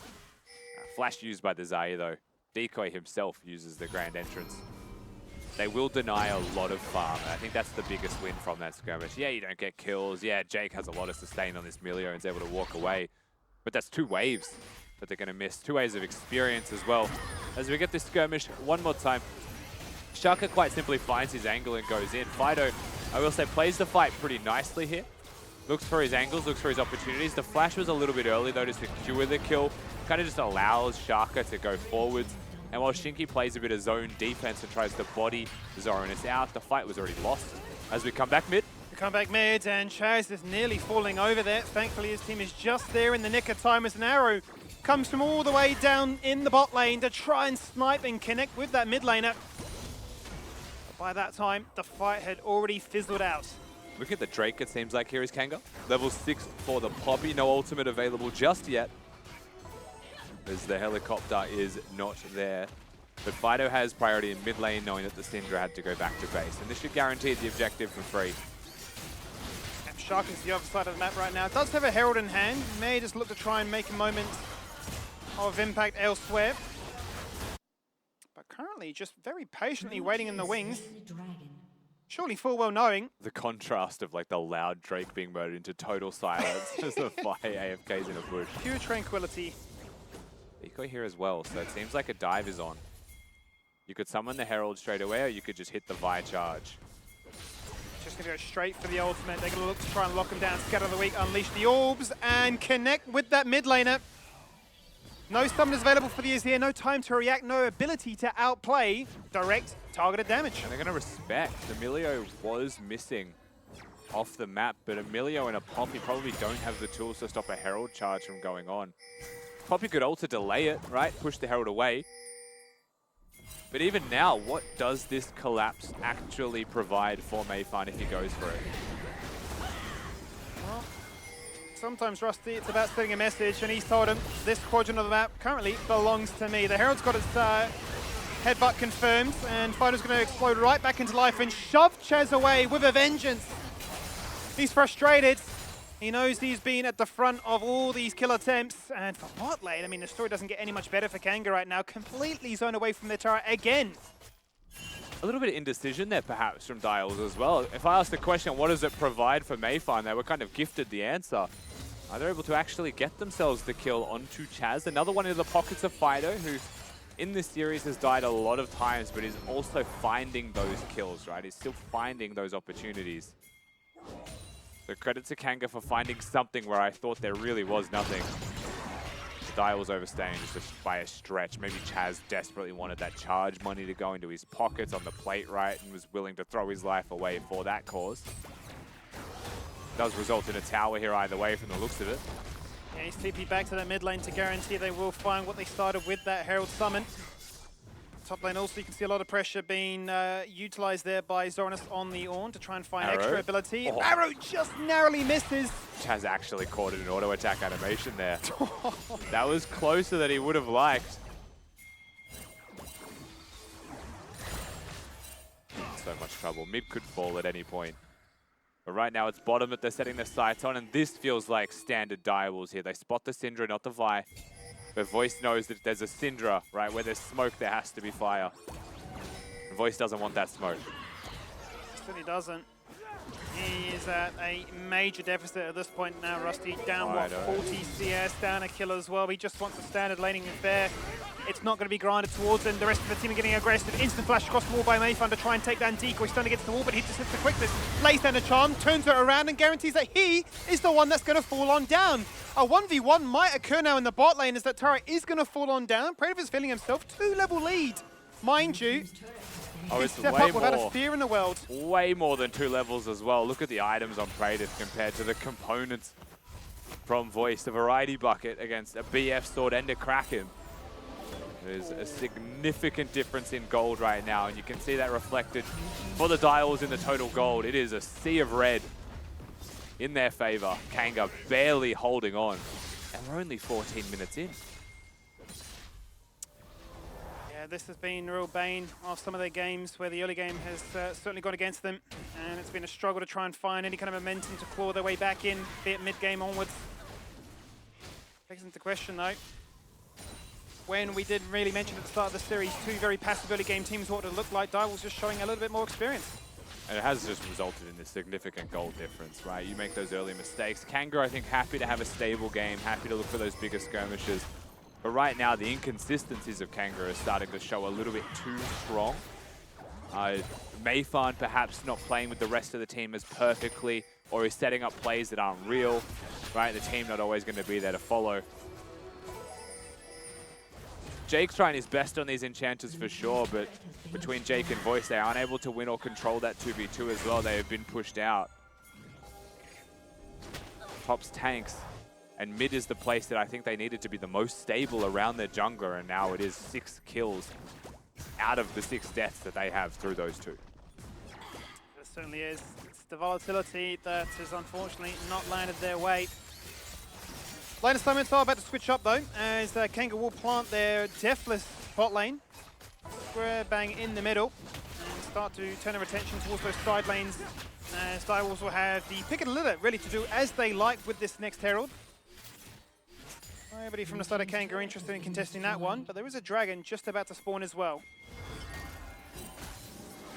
We'll see if Kanga have a hope of contesting all of the objectives. I don't know if Direwolves put 100% of efforts towards that. This will be the 2nd game in a row that Direwolves have prioritized gold generation over objectives like the Drake. They're willing to give away these small buffs in the place of an inner turret in top lane, maybe even another charge. Drake has just been announced as being claimed, so this guarantees the charge. Will not guarantee the turret as the anti-synergy. Yeah, the arrow's gone out, it's not connected, but Chaz is going to fall victim as a result. Fido's coming in on a deep flank on the enemy blue buff, or rather his own blue buff. Shaka flashes across the wall, they're locked in place by the Emperor's Divide, and it basically granted Direwolves safe passage out. Yeah, it won't result in any more kills, but once again, Chaz, that's twice this game, just overextends himself a little bit and does get punished. Disrespects the Gragas, disrespects what could have even been an Ash arrow straight in the noggin. Chaz, with that teleport, though, will get back out onto the map faster. If he had the cleanse, that should be less of an issue, but hasn't mattered so far. Those arrows haven't connected yet. And good flank from Kanga, right? Again, finding angles. The teleport from Fido was good. The Gragas ultimate was good. That's what they need.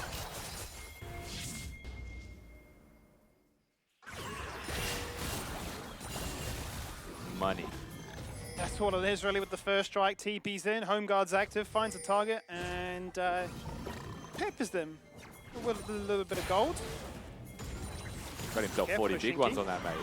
Has to be very, very careful now. Shaka's going to look to try and finish the job right now. One Void Sphere on his head. Add insult to injury. That's an unleashed power on his grave. It doesn't really matter. They're just so strong right now. Nearly 10k ahead. They can do no wrong. Direwolves will just rotate as they please. That a 80 carry can step up like this. Yeah, you can't go on Prade at this time, right? Because he is quite simply a Xayah who is self-sufficient. 2 items done as well with the Navori Quick Blades there. So insane amount of DPS coming out of him. 190 CS, by the way, as we crest over the 18-minute mark, is 70 ahead of his opponent. Mayfan finds a charge, but realizes that he's not doing any damage anymore. And this game, 18 minutes in, is teetering on a knife's edge for just being over before 20. Yeah, it's a rough one. It certainly is for all the hype and anticipation that surrounding Game 1 and how close it was for the most part until that later stage. Game 2 has come in and almost right at the gates. Showing a few of those vulnerabilities really been exploited. There was concerns around the Ashe that we raised. I can understand, I guess, from an engage point, you get the ranged ability to land those arrows, but they've not found their merit just yet. It's certainly not going to stop Direwolves from hitting themselves 8 turrets to 0. And it's just one of those moments that makes you wonder, right? If the Ashe pick was what they wanted, then fair enough. But if Ashe was as a result of all of his AD carries banned, well, they banned 2 of them. And then they saved their AD pick till 4-5. And so they lost another option in the Lucian. And maybe just didn't have something that they wanted left. But again, if they chose the Ashe, then it was really just, a scaling carry that has an engage tool for the team. Forces cleanse from your opponents as well. Makes things a little bit easier sometimes for the rest of your team to kill someone, because you have to pay the Ashe tax. But now it's not providing anything. It is actually just going to be, will build on hit, will be the ADC items, but he's so far behind. He's dealing with a Syndra that is 4-3 with 2 items, 2.5 items done. You just pop on site. It's tough. To say it's an uphill battle would definitely be an understatement at this time. They've lost full control of the map. It's Sisyphus levels of uphill. It's a cardio workout you don't look forward to. Going to try and make another move happen in the mid lane. This time the arrow does connect, but it's onto Zoranis. It's onto an Ornn. An Ornn that's going to tank the world and survive and turn it around with a vengeance. Knocks up multiple members as Jake is zoned. Looking to try and land that Breath of Life. It connects, but it's not enough to keep his team happy and healthy. They're yet to find a kill. They cannot answer back. Still, Shaka survives. Fido gives them that fighting chance, flashing across the wall with a fadeaway Empress Divide, and then Shurima shuffles to safety. Now we're playing Find the Azir, and the whole squad's out for him. Found him. And they've certainly found him, and the Wolf Camp ain't happy. Hard red from Chaz. Just picks the spot where he thinks he's going to go. Straight into his head, rent-free. The Syndra finds the Azir, and Fido genuinely fighting for his life, fighting for his team's life here. They engage onto Zoranis. Now, I want you to put yourself into the mind of Fido during this team fight, because once this fully breaks out and he gets into the mix at the bottom of your screen, they ignore him. They do not. Praetus doesn't care. He doesn't exist. He's just a pawn in the system. Eventually, Shaka, once his job is done, will go this direction. But it's the scraps that they find. And that's how much damage the carries of this team are doing, because you barely saw the Ashe participate. So you're reliant on Fido. But he can't do anything. And he couldn't have done that much better, quite honestly, to try and get himself out of that one with the kill and the disengage after. But yeah, just too far behind. 10k gold before that fight. So early into the game. It's a humbling experience, to say the least, and one that I'm sure Direwolves are really lavishing in right now. A stage game that shows their explosive nature in the early game, and there's some more explosive potential. Sweet Dreams press ultimate. and just watch somebody evaporate before your very own eyes. He's now 3-5. You can see in his player cam, he's lost, dejected, beside himself, but the fight continues, and his team continue to be destroyed as a lonely Emilio takes the long way back to base. Only Jake left standing in this second game, and it looks like Divals with this Baron buff should just be able to barrel down the bottom lane until the Nexus explodes. They never really looked like losing in a game like this. It was a completely different story between games 1 and 2, and this is the Direwolves that we expect to see.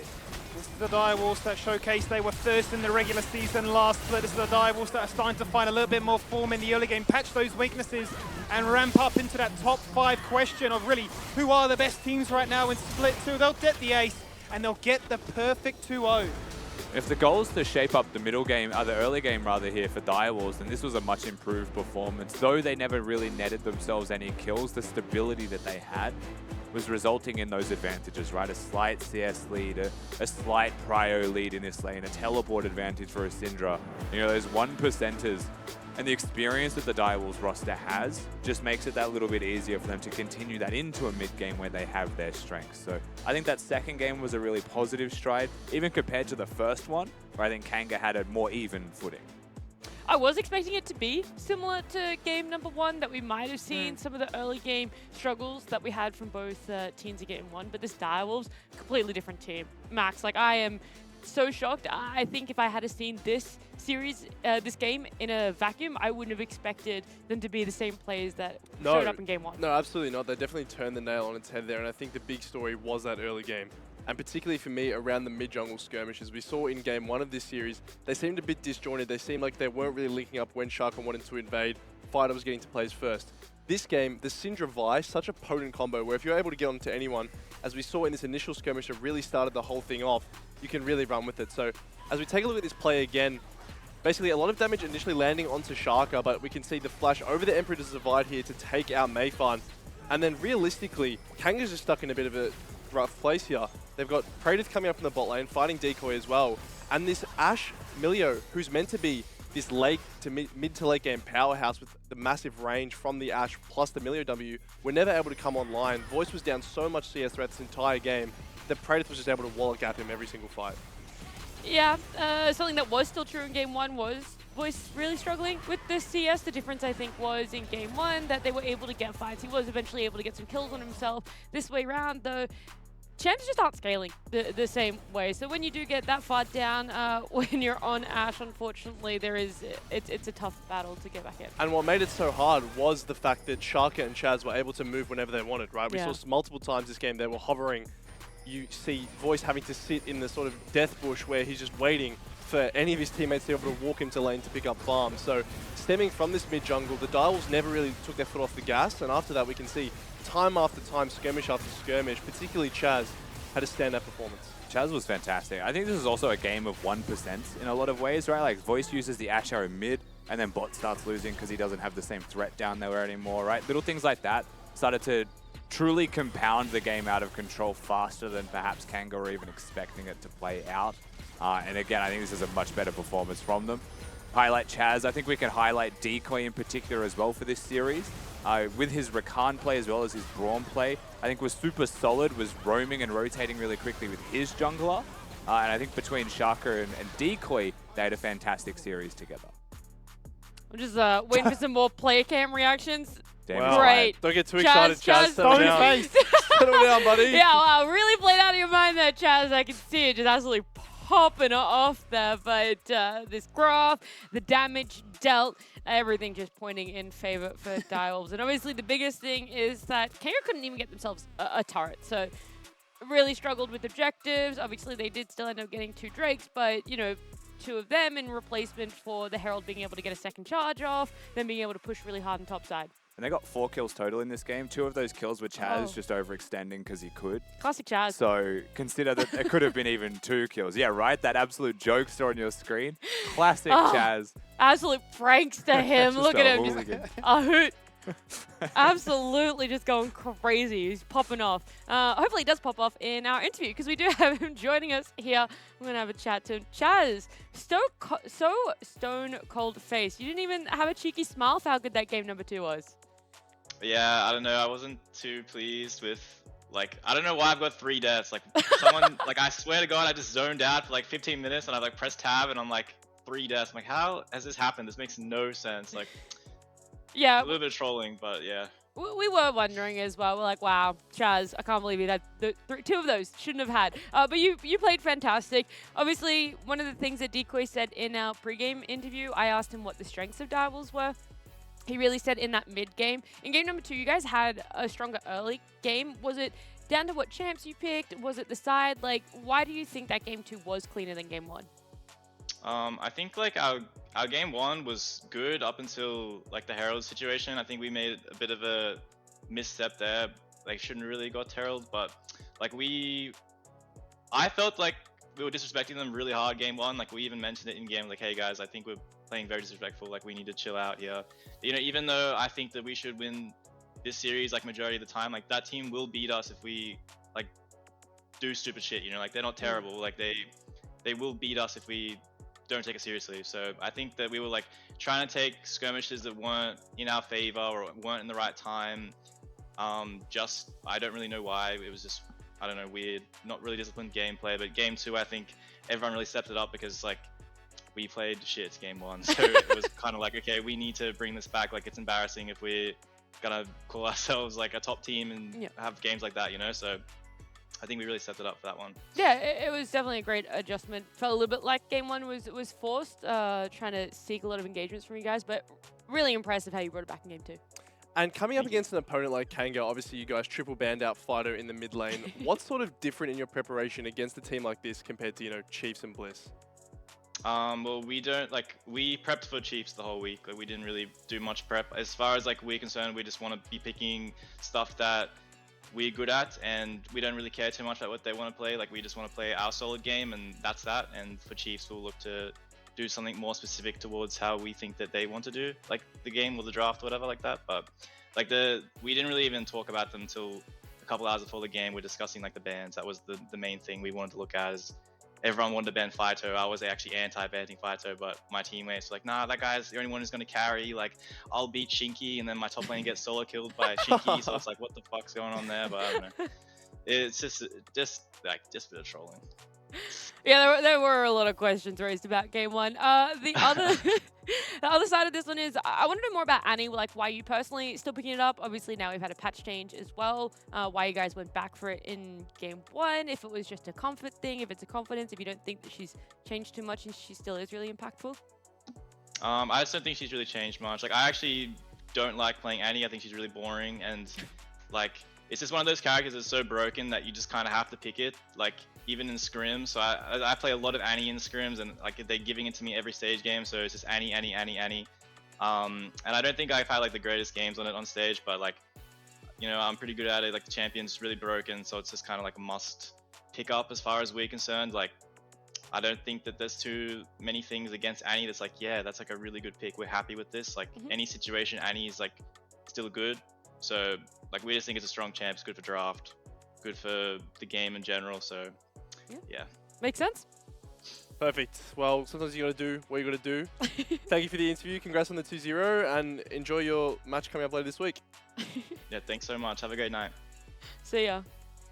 The switch up from you two. Yeah. You'll never know. Yeah. You talk about that you don't know Praetor's next move. You're not going to know our next move. Backstage, we got to figure it out. Yeah. One day I'm going to come out. I'm just going to be the analyst, and Max will be asking me the questions. You'll never know what day that will happen. Do you want a color cast? I'm down Gladly. to share a couch with Max. We'll swap. Let's No, do it. we'll swap. We'll take the casting. Oh yeah, done. Okay. Oh, yeah. Let's shake my hand. Oh, yeah, sorry. Thank you, Max. Sorry, my bad. Thank you that you didn't leave me My on bad. red there.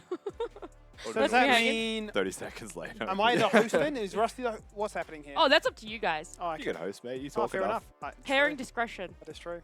I will switch it up sometimes as well, actually. Yeah. Oh, we can, mate. That's a good point. MVP. Maybe you on have. Wednesday, maybe on a Super Week day. Yeah. We'll just have our own Just go. conversation. Don't mind us. Yeah, mate. we can have our You own carry on. conversation. Let's talk Who about do you MVP. think? Yeah, who do you think MVP? Should do fancy It could dress be any of the together. diamonds. Should I? I think we should. You're talking on their close-up shot. Can't I talk. still couldn't understand you. No, I'm listening to you, Huh? Max. What? Thanks, Nat. I would say my MVP was Decoy. I think game 1, his Braum was the unsung hero. Game 2, the Rakan. Everyone on die was just smashing, so it's hard to pick an MVP of that game. But I think consistently he played the best, and he didn't die randomly like Chaz did. So there's that way up as well. And you're going Decoy. I heard you say that Yep. one.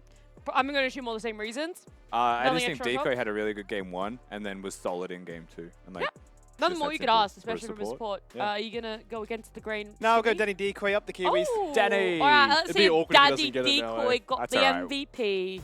It was Chaz, our overextender in the mid lane. No one People appreciates loved support. it. You know what? This is the thing you have to think about, right? Chat loves close games, okay? And chat loves it when people do silly things. Sure. All right, that's just chat. So MVP is always going to be based on people that give them the most amount of action and the most amount of reasons to spam in Twitch chat. And Chaz gave them all of that, both games. True. It should be most entertaining player then. MEP. MEP. Well, it depends. MEP. Value is relative to the people voting. Broadcast value. For us, it was the support. Yeah. For the chatters, right? It was Yeah, Chaz. It was Chaz. Chaz, Chatter, what and value- Daddy Mechanically Decoy. better, Value apparently. subjective, yeah. I'd like to see them 1v1. Sure. Twitch chat and... That'd be Oh, exciting. or who? Chaz and Decoy. Okay. I thought you meant Twitch chat and you Decoy guys. is one of the only supports I see that actively plays other roles. They mirror match Aurelion Soul. Justice for the pentakill style. No, as in Aurelion Soul Stars only Yes. was the Yes. old 1v1 style. I Is that lost what you're the thinking? carbon on that. I'm very upset about It's that. changed. Yeah. You might be able to get a little Once bit upon a time. comeback skimmy. Not right now, but maybe one day you might be able to put Back that in one Susan 8, mate. Like- to bed. But for now, we are going to go to a break. When we come back, we've got some menu log mealtime fun, so make sure you stick around for that one.